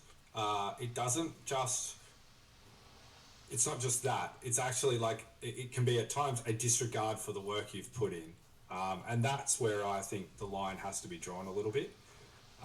If something is clearly really, really good, and maybe is slightly off brand, then if your competition is open or runs commendeds, that's probably a perfect example for a commended for me. As in the end, we're actually there for a painting competition. It's about painting. It's not, unless it's in the criteria where it says research is relevant. If the competition doesn't state that, then I don't think you can be penalising entries. Now, fortunately for me, obviously I felt pretty good in my two pieces. I had the support of my mates and yourself, obviously, who were quite happy for me and the work that I'd done, and thought that I'd probably had a big breakthrough with that piece last year. So that meant more to me than any award ever could, right? But not everyone has that. So I'd feel really bad for someone who doesn't have that and maybe puts everything into something and then it just gets disregarded because you didn't paint your buttons correctly.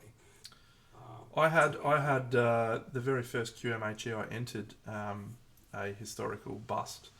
I got nothing because I had painted the ribbon. It was a scale 75 model of a German tank commander. I'd painted the ribbon that the dude was wearing red instead of pink. Yeah. And I got nothing. Now, that was an early foray into historicals, and I had tried to really hit it in the vein of what they were looking for. And when I realized that a minute choice such as that could be enough to knock you out of the medals, I stopped worrying about, well, fuck. Yes. If you're going to ping me for painting the wrong colour ribbon, just, like, I don't care. Well, it's not for me. Well, let's get freaky with it, right? Let's get freaky with it. Because there is a divide between historicals and fantasy painters. There has been. It's maybe not as wide as it once was, but that would be the perfect way to let a fantasy painter know that historicals as historicals, right? Mm. Like that's sending a message. You got sent a message, you got telegraphed a message there. Um, Yeah. we can't pretend that hasn't happened in the past. Whether it happens regularly or not, that's a different discussion. But there is a divide, has been a divide, and at times the divide has caused problems in the community. I'm, yeah, absolutely in agreement that that has happened, and there's unfortunately, and I'll just come back to something I said earlier in the stream. I just am really sick of people at the moment. There's politics in everything that we do. There's the social politics of, wanting to further your own group's agendas, or whatever it is. We have politics in here. Our politics is trying to encourage people to just fucking be themselves and have fun and do something. But that, in a sense, right, is a position that we are trying to enforce on other people. And yeah, of course. This historical versus fantasy is another political fucking disagreement between two types of painters, and it's a silly thing for people to get up in arms about, right? But they do, they just do. So how do we combat that, Bucks? How do we remove the divide? And I think the answer is... That's a great question, and that's something that we both want to do, right? Like, ultimately, I think where we're always aligned is that we want the best for this scene and want to do everything we can to build it, Yep. and to grow it, and to make it a safe place for everyone to get involved and have a good time. I actually think the answer to that question is exactly what we've been doing, which is getting involved in the historical scene in a way that they haven't seen. And in a way that they have to sit up and go, you know what, fuck, I've never been able to do that. I don't understand how you do that. Maybe it's not for me, but I acknowledge and appreciate the artistry in it. Yeah, and that is a is there anything more a person who creates something really wants to hear? Yeah. You know what I mean? Like, yeah. I don't know, how many people have been fortunate enough in the chat tonight to like win awards or whatever, but winning awards is cool and all, but have you ever had sex? Pardon? But have you ever had sex? Yeah. Like, I don't know, it's just, for me, I guess I can only speak personally, but it's cool, but it has a bit of novelty to it, but it's the conversations about it, it's the lead up, the journey, the hard times, they're the bits that matter, so... there's a wonderful painter up here. His name's Graham McNamara. He's a historical painter, and I've seen his works. He's very regular at the Queensland Model Hobby Expo. We both had the fortune of competing against Graham last year. Yeah, and I don't know if you know this, but he actually came down to Crimson Brush Crystal Dragon probably 5 years ago now. Brought his historical works and competed in the event. Unfortunately, he didn't get any medals. Now, that I wasn't involved in the judging at that time, and I think, on reflection, that was a mistake. Yeah. Because what we did was judged the historical works against the pieces that were there, which were fantasy works, which had much more, value, etc., etc. The things we always talk about, right? And so I feel like he hasn't been back since. Now, do I think those particular things are important as a painter? Absolutely. Do I think it was a fair assessment of his work versus the quality of the work that was there? I do. However, what we basically said was historical does not matter at this event. Mm-hmm. And I think that's the wrong message to send. So, I did the same thing as Graham at my first Crimson Brush. I took a historical piece. Mm-hmm. I took 3, actually, I think. You did? Two absolute historicals. Yep, you did. Amongst my swathe. And 2 of them, one of them was fortunate enough to win a medal there, and one wasn't. Ow! Fuck! But it was glaring. It was a very interesting to see the parallel between having historical piece next to a fantasy piece. Yeah. Now, I think I would like to always keep them separate because I don't think that they You get can't judged fairly against you each can't other. judge them against each other. You're right. But for an event like Crimson, we don't have enough numbers to justify. Fuck yeah, let's have a historical part to the competition as well. No, no. So then we can throw the onus back on our judges and say, when judging historical, we want you to judge it as historical. Yeah. Like, is it good historical or is it bad historical? And If it's good historical, that's then it should. that's the balance that we struck with your works Yeah.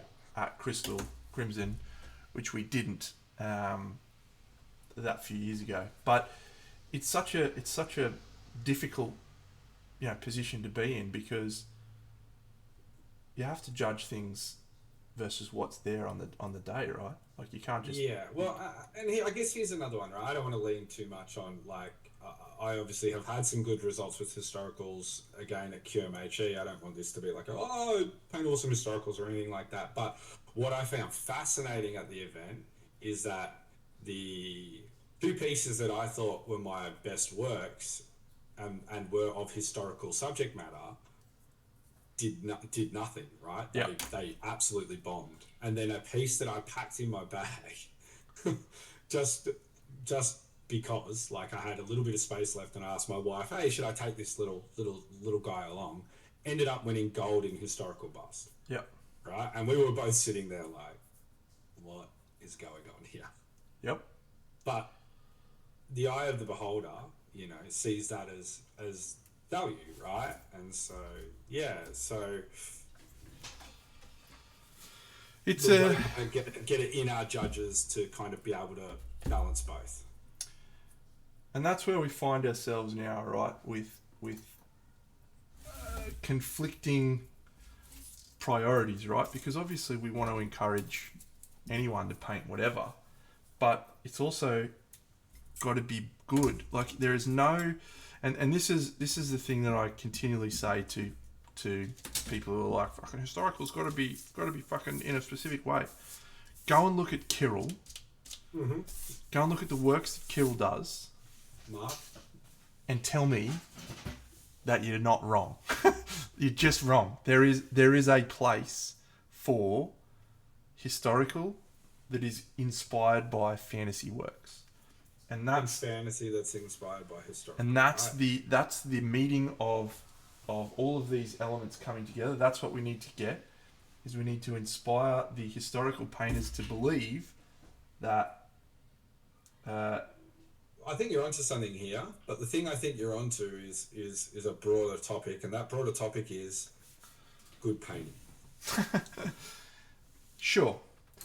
Here's where you're wrong though, because who defines what good painting is? Is it the fantasy painters or is it historical painters? We do Because collectively as a community. no, because the historical painters determine that good painting is low contrast, yeah, fucking shit boring models. yeah, but not a single historical painter will stand up in front of Kirill Kanaev and tell him he's a shit painter. Fuck, you reckon? When he's doing the box arts for the models they're buying. Fair. So they're wrong. They are wrong. What you're talking about now is gatekeeping. Yeah. What you're talking about now is the threat that better painters are going to enter a space that has been a safe space for many of these entrants. But that's what we stare threat into with this fucking hobby, mate. Like that's the whole hobby in a nutshell.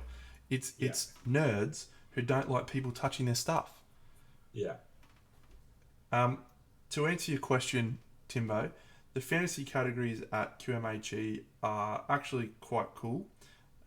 There's been there's about 8,000 categories at QMHE. There's too many actually, but they have really good representation of all scales. There's a large figure category which has some fucking wild stuff in it. It's a cool event, but up until a few years ago, historical was overwhelmingly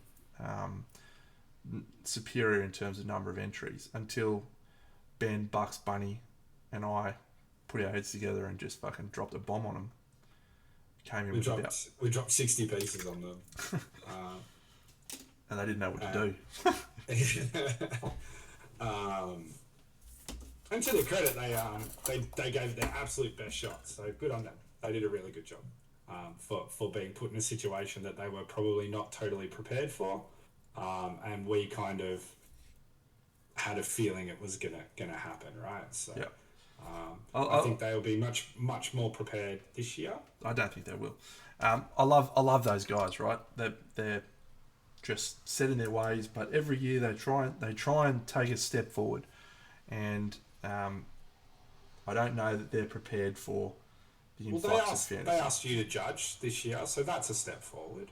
Well, they haven't confirmed that yet, so we'll see. No, but at the time they did. Right now, we don't know how many of us are even going to make it to Queensland this year because we've put in another event a month before it. Yeah, so, we've prioritised Jared's event. All of you have, so. And I wouldn't hesitate to say that if a new event pops up, we're probably always going to prioritise that as, you know, that's what we want to see. Yeah, that's what we're trying to work towards. So, I would like to, if I can, make it to QMHE. Well, it doesn't have to be. We set a goal. Yeah, you know, that we wanted to do. So it doesn't have to be, you know, the whole tribe. You could just come up and spend the weekend, you or me, if you wanted. But yeah, something to talk about another day. We've got time before we have to worry about that. I mean, I'll come back 5 kilos heavier because we'll just be eating Pepe's every night. Oh, it's not a bad call, son. It's not a bad call. But look, we've derailed a little bit from our initial. No, it's a conversation, mate. I know. Yeah, I've got a couple of things here though that I think could be. All right, hit me. Okay. So just some ones to throw around. What deters people from wanting to get involved in historicals? Boring colours. Yep. Boring subject matter. So I wouldn't necessarily say boring subject matter. I think the subject matter is interesting. I really do think it's the feeling constrained. It's the colour choice. It's the, well, this is a fucking British soldier, so he has to be painted in red coat. It's like, okay, well, how many red coats can you paint before that becomes not interesting?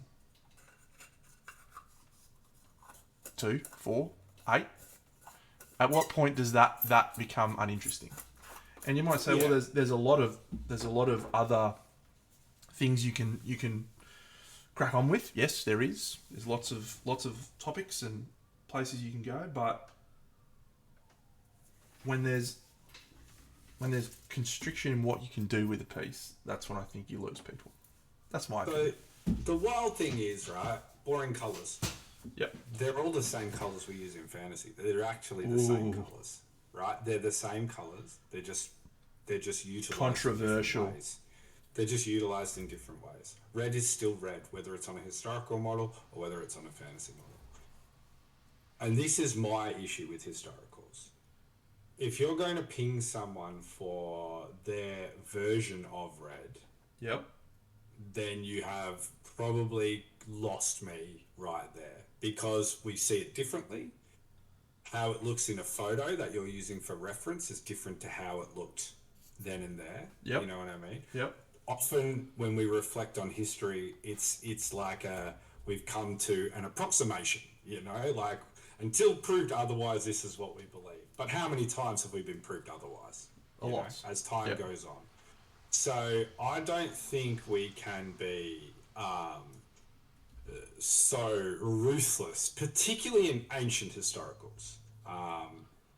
I get it, like if you love doing, because let's not forget, historicals also covers like modern day military as well. Yep. So, you know, like that's if you're painting a US Marine Corps, you know, Ranger, then you probably want to paint him as a Ranger, right? However, do you? Because how many influences have we seen from awesome video games and movies of slightly different versions of what they look like? Like, I mean, if it still looks like a Ranger and it sounds like a Ranger and it smells like a Ranger, it's a fucking Ranger, right? We're talking about Power Rangers or what? Go Power Rangers! At this point, you get what I mean, right? Like, I do. I think if we're ever using minutia to like delegitimize work, then we've fallen short. Let me say this though, mate. I don't think it's us that are the people that when I say us, I guess I'm talking about the broader community. yeah, it's the people that we need to convince that that's okay, that are the ones that we get the opposition from, and let's be clear, perceived opposition, right? Because I haven't had anyone come up to me and go, man, your work sucks and you shouldn't be allowed to enter a historical fucking competition, you piece of shit, right? No one's done that. This is just an assessment based on what I've seen as important at events. Spectators, right, across the scene. And I mean, we both have had instance of being told, if you had have done this way, then you would have done well. Yep.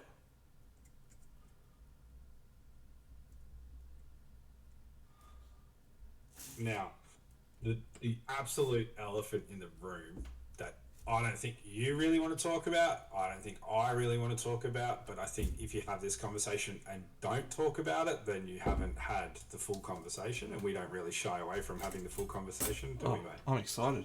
What is it? Non-metal metallic in its place in historicals. Ooh. Yeah, great observation. There's a divide in the historical world, I think. And I think this is... I don't think about it this way, right? But we're winning, is my feeling. We're winning. Mm-hmm. And I don't like that. Because you're seeing historical works with non-metal metallics. You're seeing Kirill doing crazy lighting. Dudes on fire. Roman fucking centurions with swords that are non-metal metallics that have fucking a village burning behind them. It's just like, come on, guys. At some point, you just got to acknowledge that. Oh, the times they are a-changing. And that's okay, There's nothing wrong with... Yeah. The best, or maybe not the best, that's probably a little bit too, hot. But... what changed my mind, or didn't change my mind, but maybe made me pick my side in this argument, was 2 years ago when Monte Sansovino was run online because it was shut down for COVID. Yep. And you had, in one room, you had Banshee, Danilo Cataci, you had Francesco doing a great job of hosting it, mind you. Yep. All vibing, running tutorials. And Banshee, Francesco, and I think Danilo were having an ongoing conversation that may have started in Banshee's demonstration and then led into Danilo's that Francesco was discussing. And this was the discussion of non-metal metallic in historicals. Now, this is actually a wide topic. One of the major parts of this is that historicals often are commissioned works and and the people commissioning the work for the historicals want true metals rather than non-metals. Now, that's an unarguable point. If that's what the client wants, then you need to give the client what they want. But where the conversation got spicy was when Banshee referenced two-dimensional artworks, right? So Caravaggio, we just use him as a simple example, right? Renaissance-based painter. They didn't have metallic paint back then. All of their canvas-based art is done with non-metal metallic. It's not even called non-metal metallic. It's just called painting. And if that's how we, at that time, and then even before then, have been translating information through a visual medium, then we have no right in this day and age to say otherwise. Just because we invented something that can reflect. I love it, and it's the most salient point ever in that argument, which is, you know what? If it was good enough for those fuckers, non-metal metallics is good enough for me. Yeah.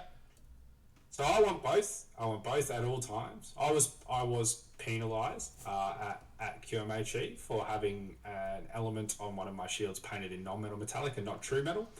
I also had painted an area metal that should have been wood. Um, I live with that. That's not a problem at all. With the wood one, but I don't really ever want to hear that because I chose a specific technique that I would not be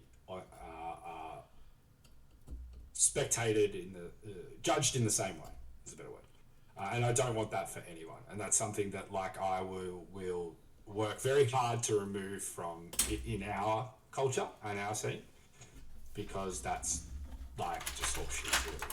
Timbo, in terms of your question, how do you judge that? Well, there isn't really a specific, to my knowledge, descriptor for what the difference between the two is, but um, it's just a choice, right? And again, this is sort of what it comes down to.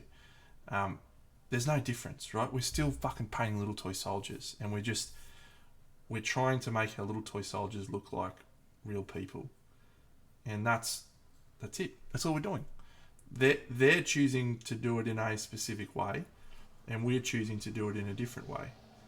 Neither way is right or wrong. Where we get frustrated is, I think, as Bucks just said, right?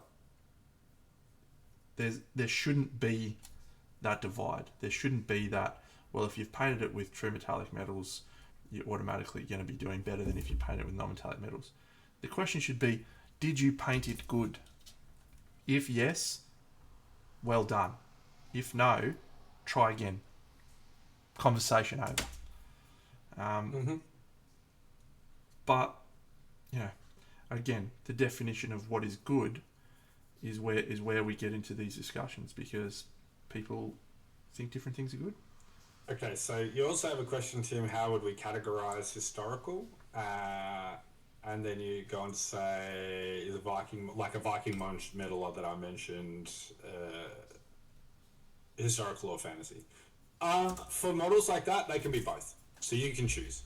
You can actually determine that by the way that you painted it. So the Spartan that I painted last year, I painted in a very Sin City sort of Frank Miller-esque, Zack Snyder-esque way. So it was really bold and strong. It had lots of contrast. It had lots of saturation.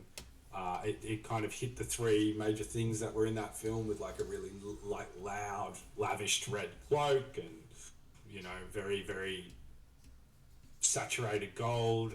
And yeah, it actually did not do very well at all at the event. But it did quite well at Crimson.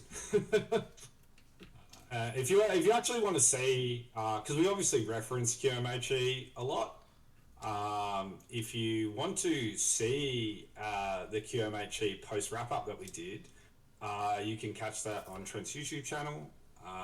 It's good fun. We sit around the table. That is good fun. Pieces. Actually, yeah.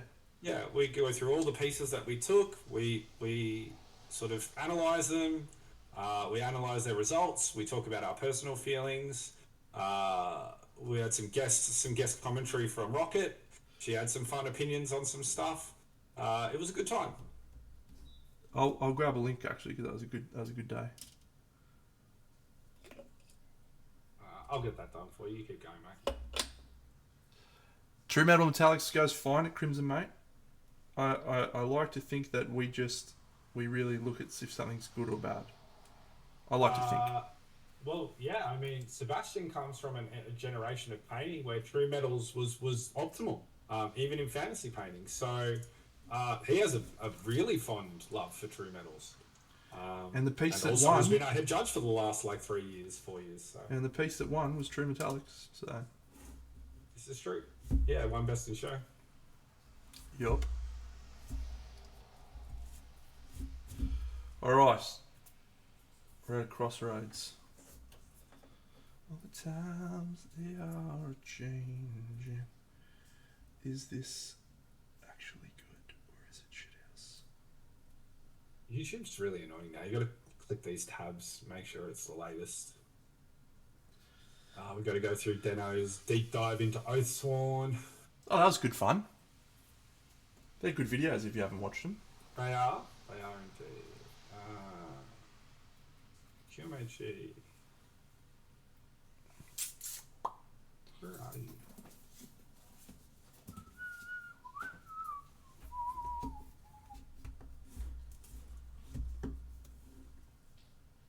Was it before or after Oathsworn? It was before. No, it was after. Was it? Yeah.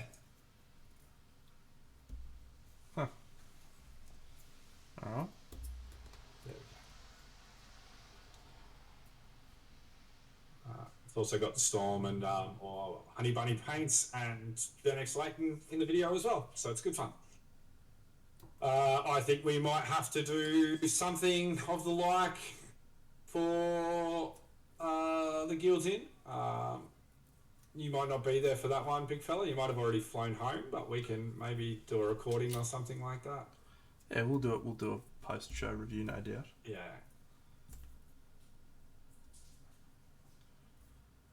Sleepy, if you join the Marvel Crisis Protocol main Facebook group and then look in their assets, they actually have a whole bunch of newspapers in there that you can they're free to get. They've got a whole kit of them. It's pretty awesome.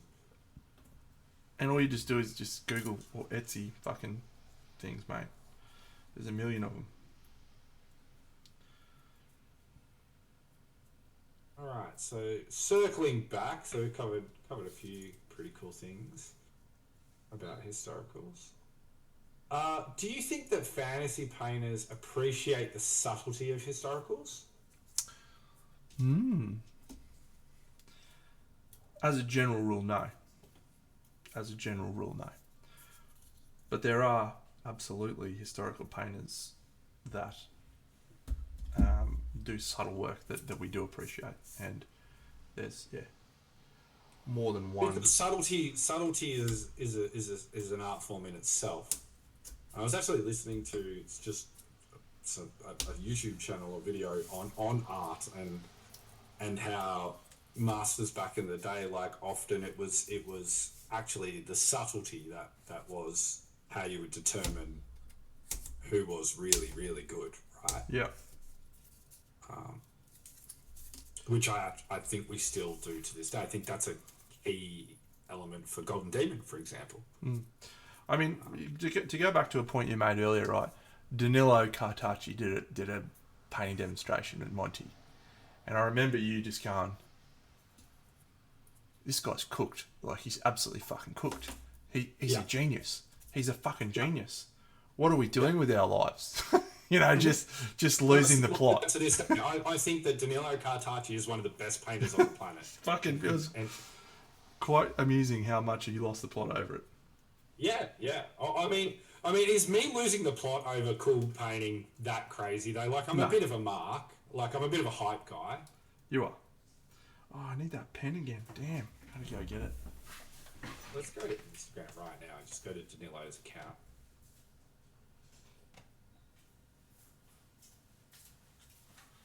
Do you think Danilo's the most accomplished historical painter now? Oh mate, no, that's not a question I'm qualified to answer. Yeah. There's that's a whole world. I mean, you got Mike Blank. Yeah. I mean, there's dudes everywhere out there. So when Danilo paints fantasy, I get just as excited as when he paints historical A. Because it's just all really, really good. Yep. He recently painted a Boba Fett. Did he? Yep. He's a good painter. And he painted a really cool historical kind of like paladin? No, not historical, fantasy paladin. He's painted a really, really cool fantasy, what looks to be kind of like witch hunter, the vampire hunter.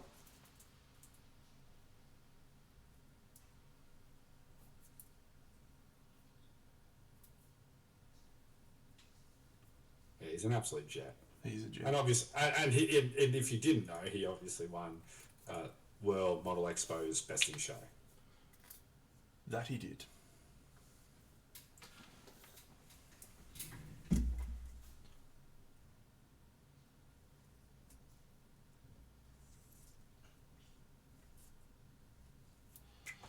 All right. I think this might work, but how do I fix these in a way that is going to be secure?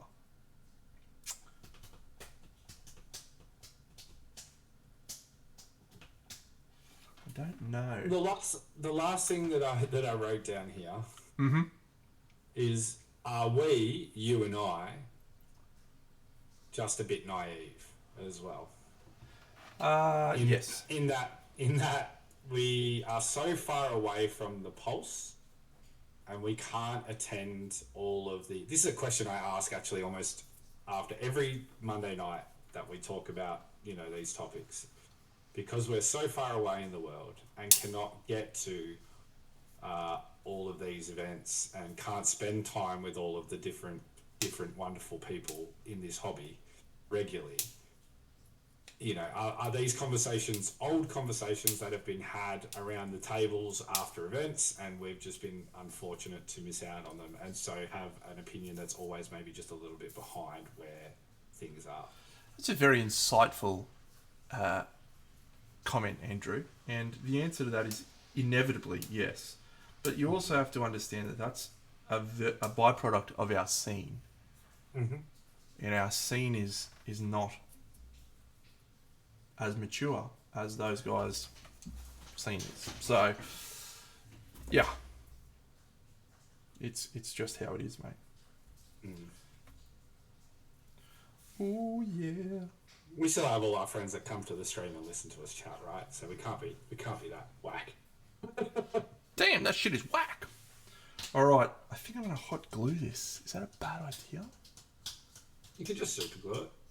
But I don't want to stick it to this. I want to keep this unattached so that I can paint the backdrop separately. Oh, so you just want to hot glue the three pieces together? Or should I just actually do what you just said there and glue it together and then just paint the backdrop? I would just glue it together, because when you're painting it, you're actually going to want to have the background and the bricks there for reference. Like you have to have harmony on all of this piece. It all has to be linked. It all has to be, the colors that are happening on the two-dimensional elements have to be also happening on the three-dimensional elements. In my mind, I was like, I want this two-dimensional piece separate so that I don't feel like I'm holding onto a difficult piece of shit to hold. But maybe that's a fair point, that I can just glue the fucker down and then we'll be okay. I mean, you could just blue tack it if you want.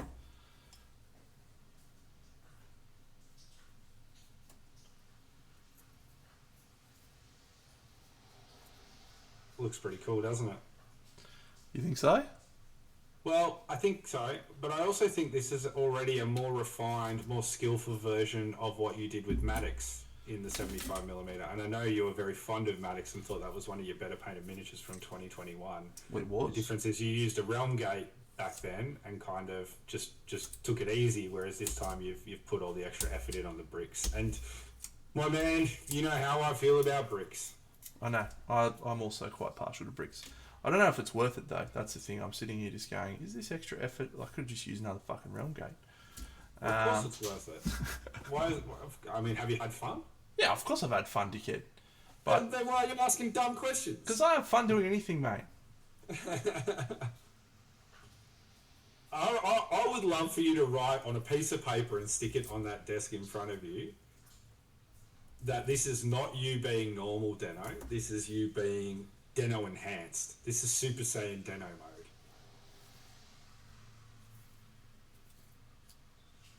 I think I'm going to glue it. So that when those moments creep in where you're like, oh, I could just punch ahead and go, have this done, you go, do I need to do that? All right, we're gluing it. Fuck, I'm nervous. Do you love how in chat he's ignoring me? I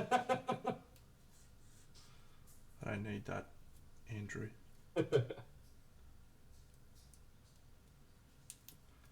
All right.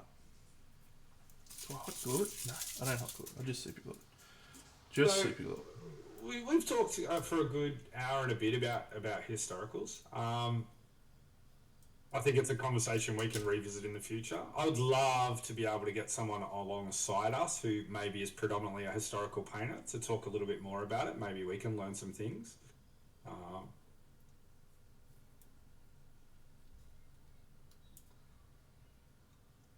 Yep.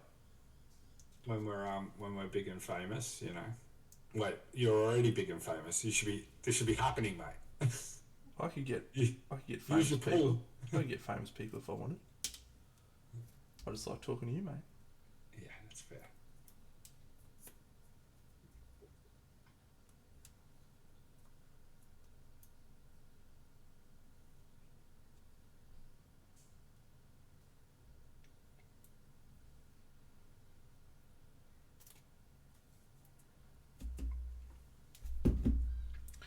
Bu-bu-bu-bu-bu-bu-bu.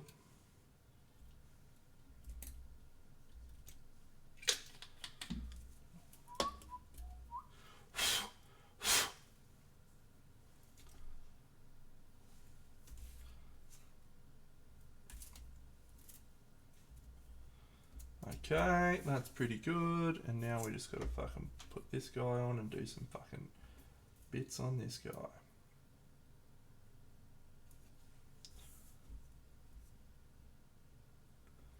And then trim this fucking bad boy around.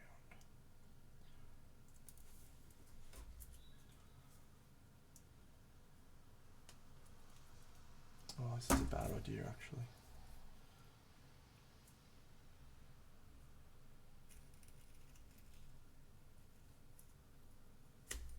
Remember this bit fucking shutters very easily, so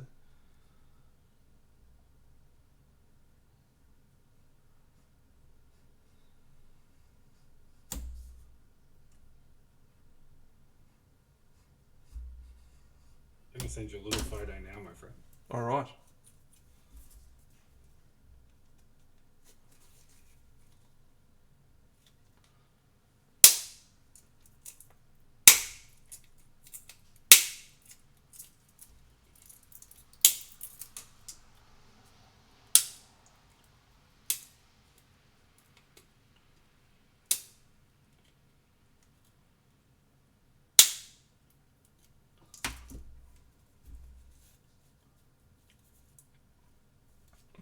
In voice chat. Alright, I'm going to have a look. I'll do it this way.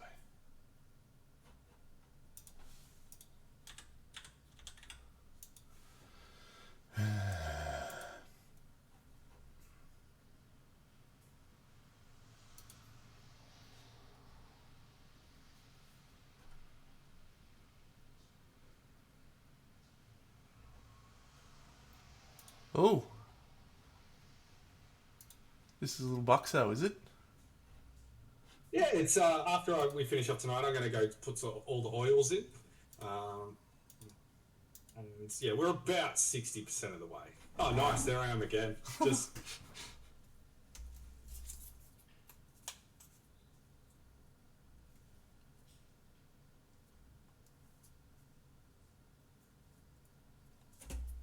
Mittens. Hey, Mittens! Got any new pieces I'm teeing up for the Guilds Inn Bucks? Yeah. So I am starting my journey up again now. So these are all kind of just pieces I want to get in, get under the belt, get warm, get back in form. And then I shall just drop whatever I feel like. That tends to be how I go about things. And I will be most likely painting a piece specific for it in the week and a half lead up, as I like to do for events.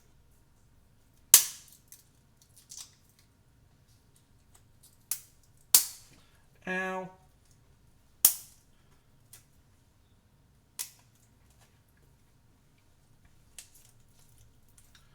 Fuck, where's my sandpaper at? That's a Mittens, I am working on what's on the screen right now. And Trent is working on one of his entries for the Guilds Inn National Painting Competition, which is going to be in July in New South Wales, Australia. It's the thank you. It's got a little ways to go yet. I'm looking forward to using some of the traditional historical methods. One of them is to spot various different colours of oil paint on there, and then sort of let it sit for a while and drag it down to create some nice tonal variation.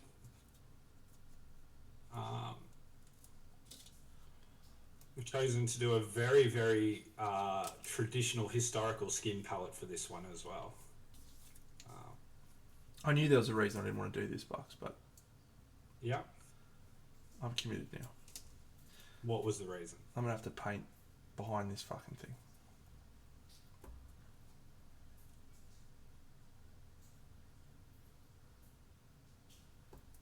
That's going to suck.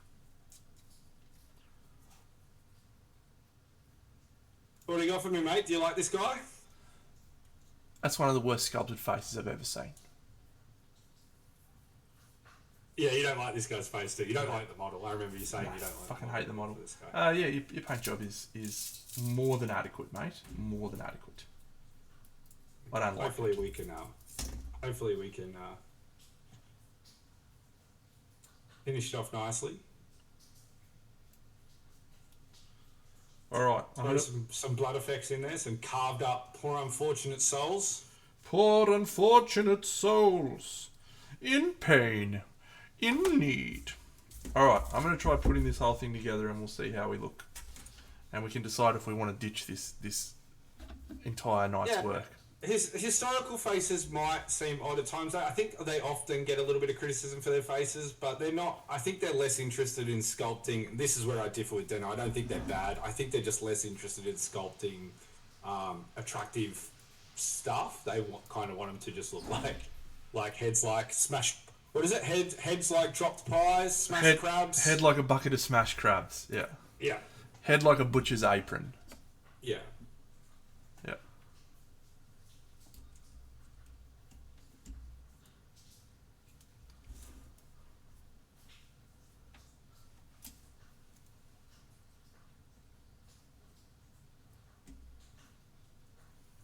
I'm interested to see what you do on this banner.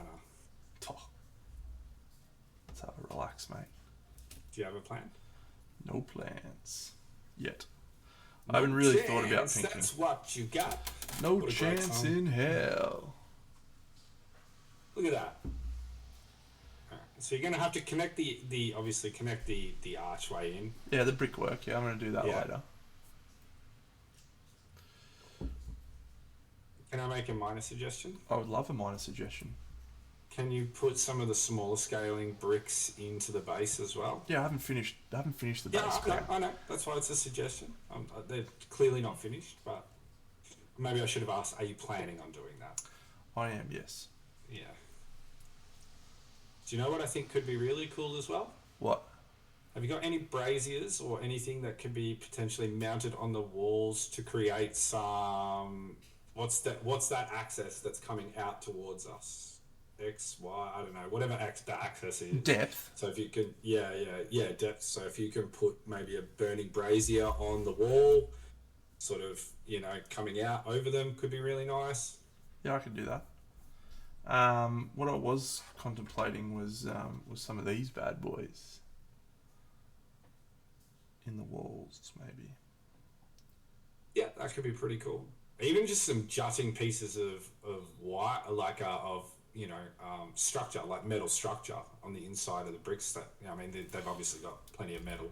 They're not from the time and era they're in. Yeah, maybe I could have something overhanging over the top here. It's a pretty boring two-dimensional.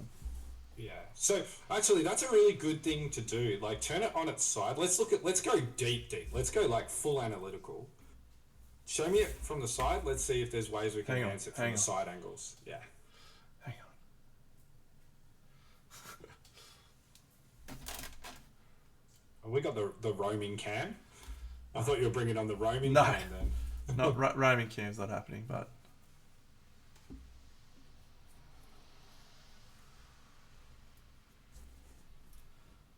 Alright. So this is the side view.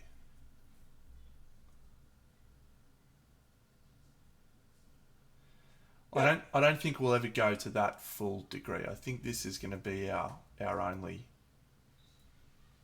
And I'm encouraged by the plinth shape that I chose actually reinforces that, because I've got this, which is like one angle, and we've got the front on, and then we've got this, which is like the other angle.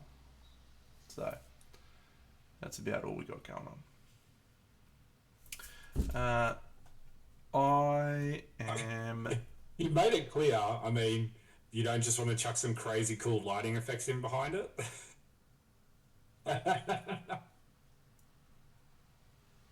could. Oh no! What have I done? You've done it before. Could be fun. Let's put a Could fucking moon up the top here. Nah. Do it down the bottom so that it's like an eminent glow, like lighting them up. Yeah, down there. That would be super cool. Well, there is intent is that there's going to be lit from above, and then in the background you're going to see the bottom. I'm going to paint to be like it's on fire, and the top. Yeah. I mean, stained glass mittens is an awesome idea, but it was going to originally just be a painted 2D backdrop. Yeah. But stained glass would be amazing.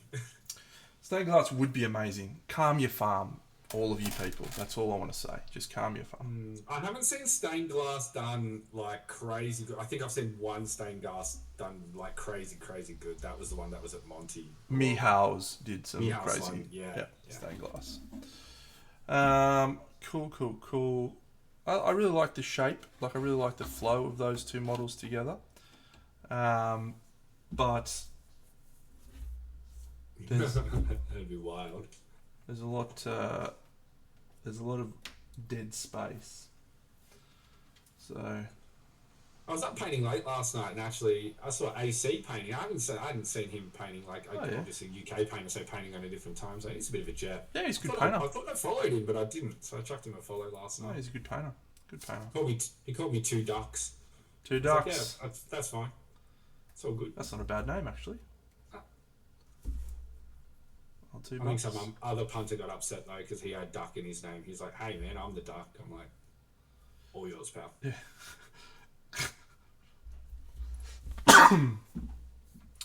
All right. Well, I think I'm gonna wrap up here. Let all my sculpting dry, and then we'll come in. I've got to do some sculpting to bring these bad boys in. I do have one more idea. I don't think it's a goer, but I'll just ask the question anyway. Do we add this column here to extend this one out? No, that column doesn't belong with this at all. No. Look at the bricks that you've chosen to do. I know fucking what the bricks I've chosen, mate, but fuck, it's a cool column. It's a no from me. It's a no from me too. That's why I put it back in the box. Yeah. But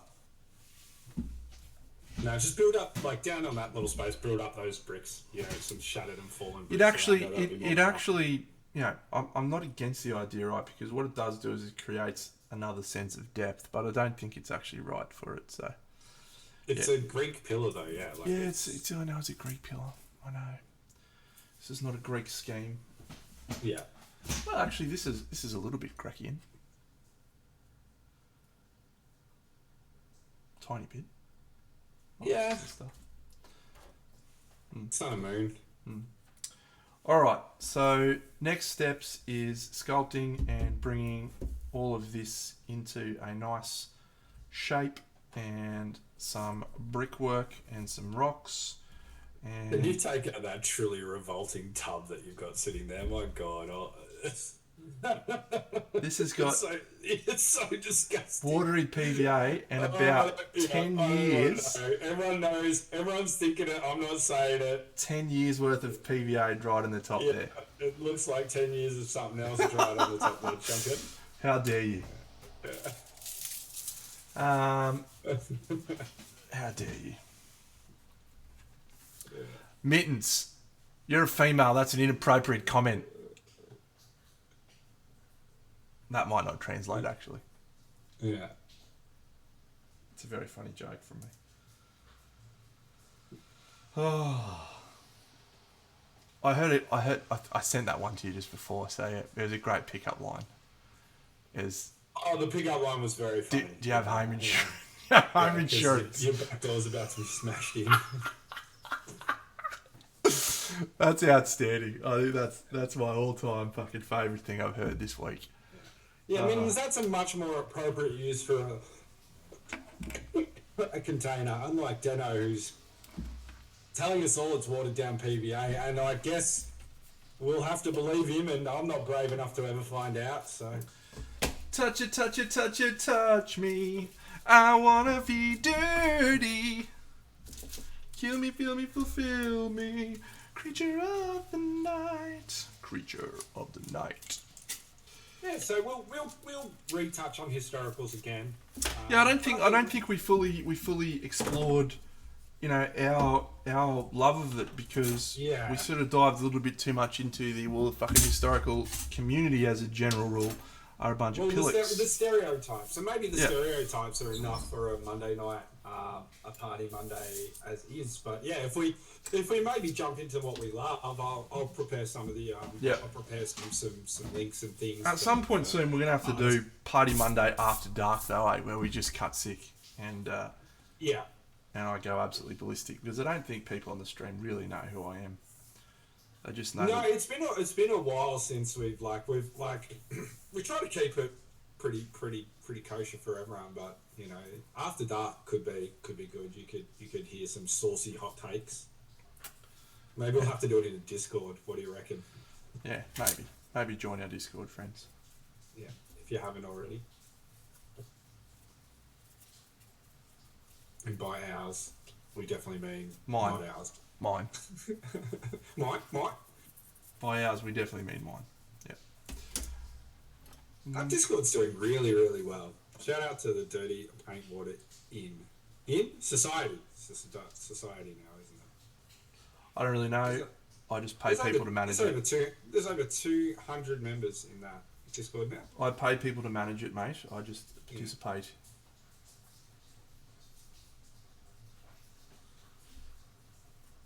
Yeah, well over 200 now. It's nearly 300. Shit, a brick. Cool. Yeah. Shit, a brick.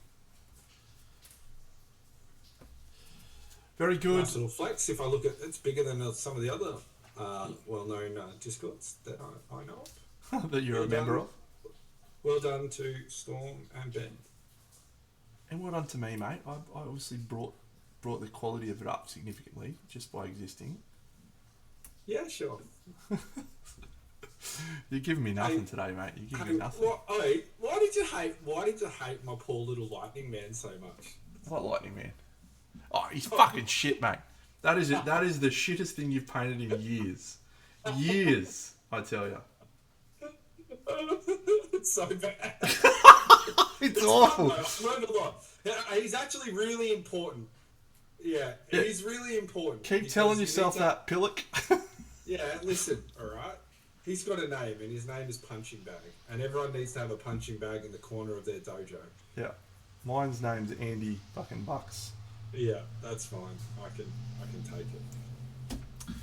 Oh dear, oh dear. Alright, friends. I'm in the juxtaposition of people who expect me to paint good things, and then I turned out that one, and people are like, yeah, it's good.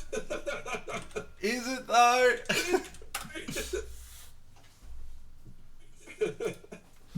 Oh dear, who are we going to raid on? Dion's on. I can't see really anyone else. Dingo's Hobby Chat. What's he doing?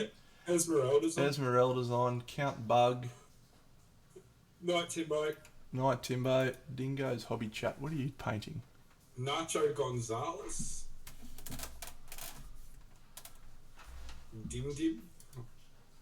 How do I watch? Okay, Dingo's Hobby Chat. What are you painting, my guy? You got 7 followers. How are you doing? How's it going to your end of the world, man? And whatever happened to that gent that was always streaming at the same time as us that we raided that one time? The dude with the blue hair. Yeah. That was a wild raid. Oh, that was a wild raid. All right, we're gonna go raid Dingo's Hobby Chat. Well, we're going to do push-ups. He was a fucking loose cannon, that guy. Yeah. When he sees it, I'll go push-ups. I don't know what he's doing, Dingo's Hobby Chat, but we're in. We're in. We're going in. All right. Wonderful to see you all, friends. I did miss yesterday's stream, and I was disappointed about that fact because I was keen to paint, but my models hadn't arrived. So in the end, I didn't raid. Little tantrum.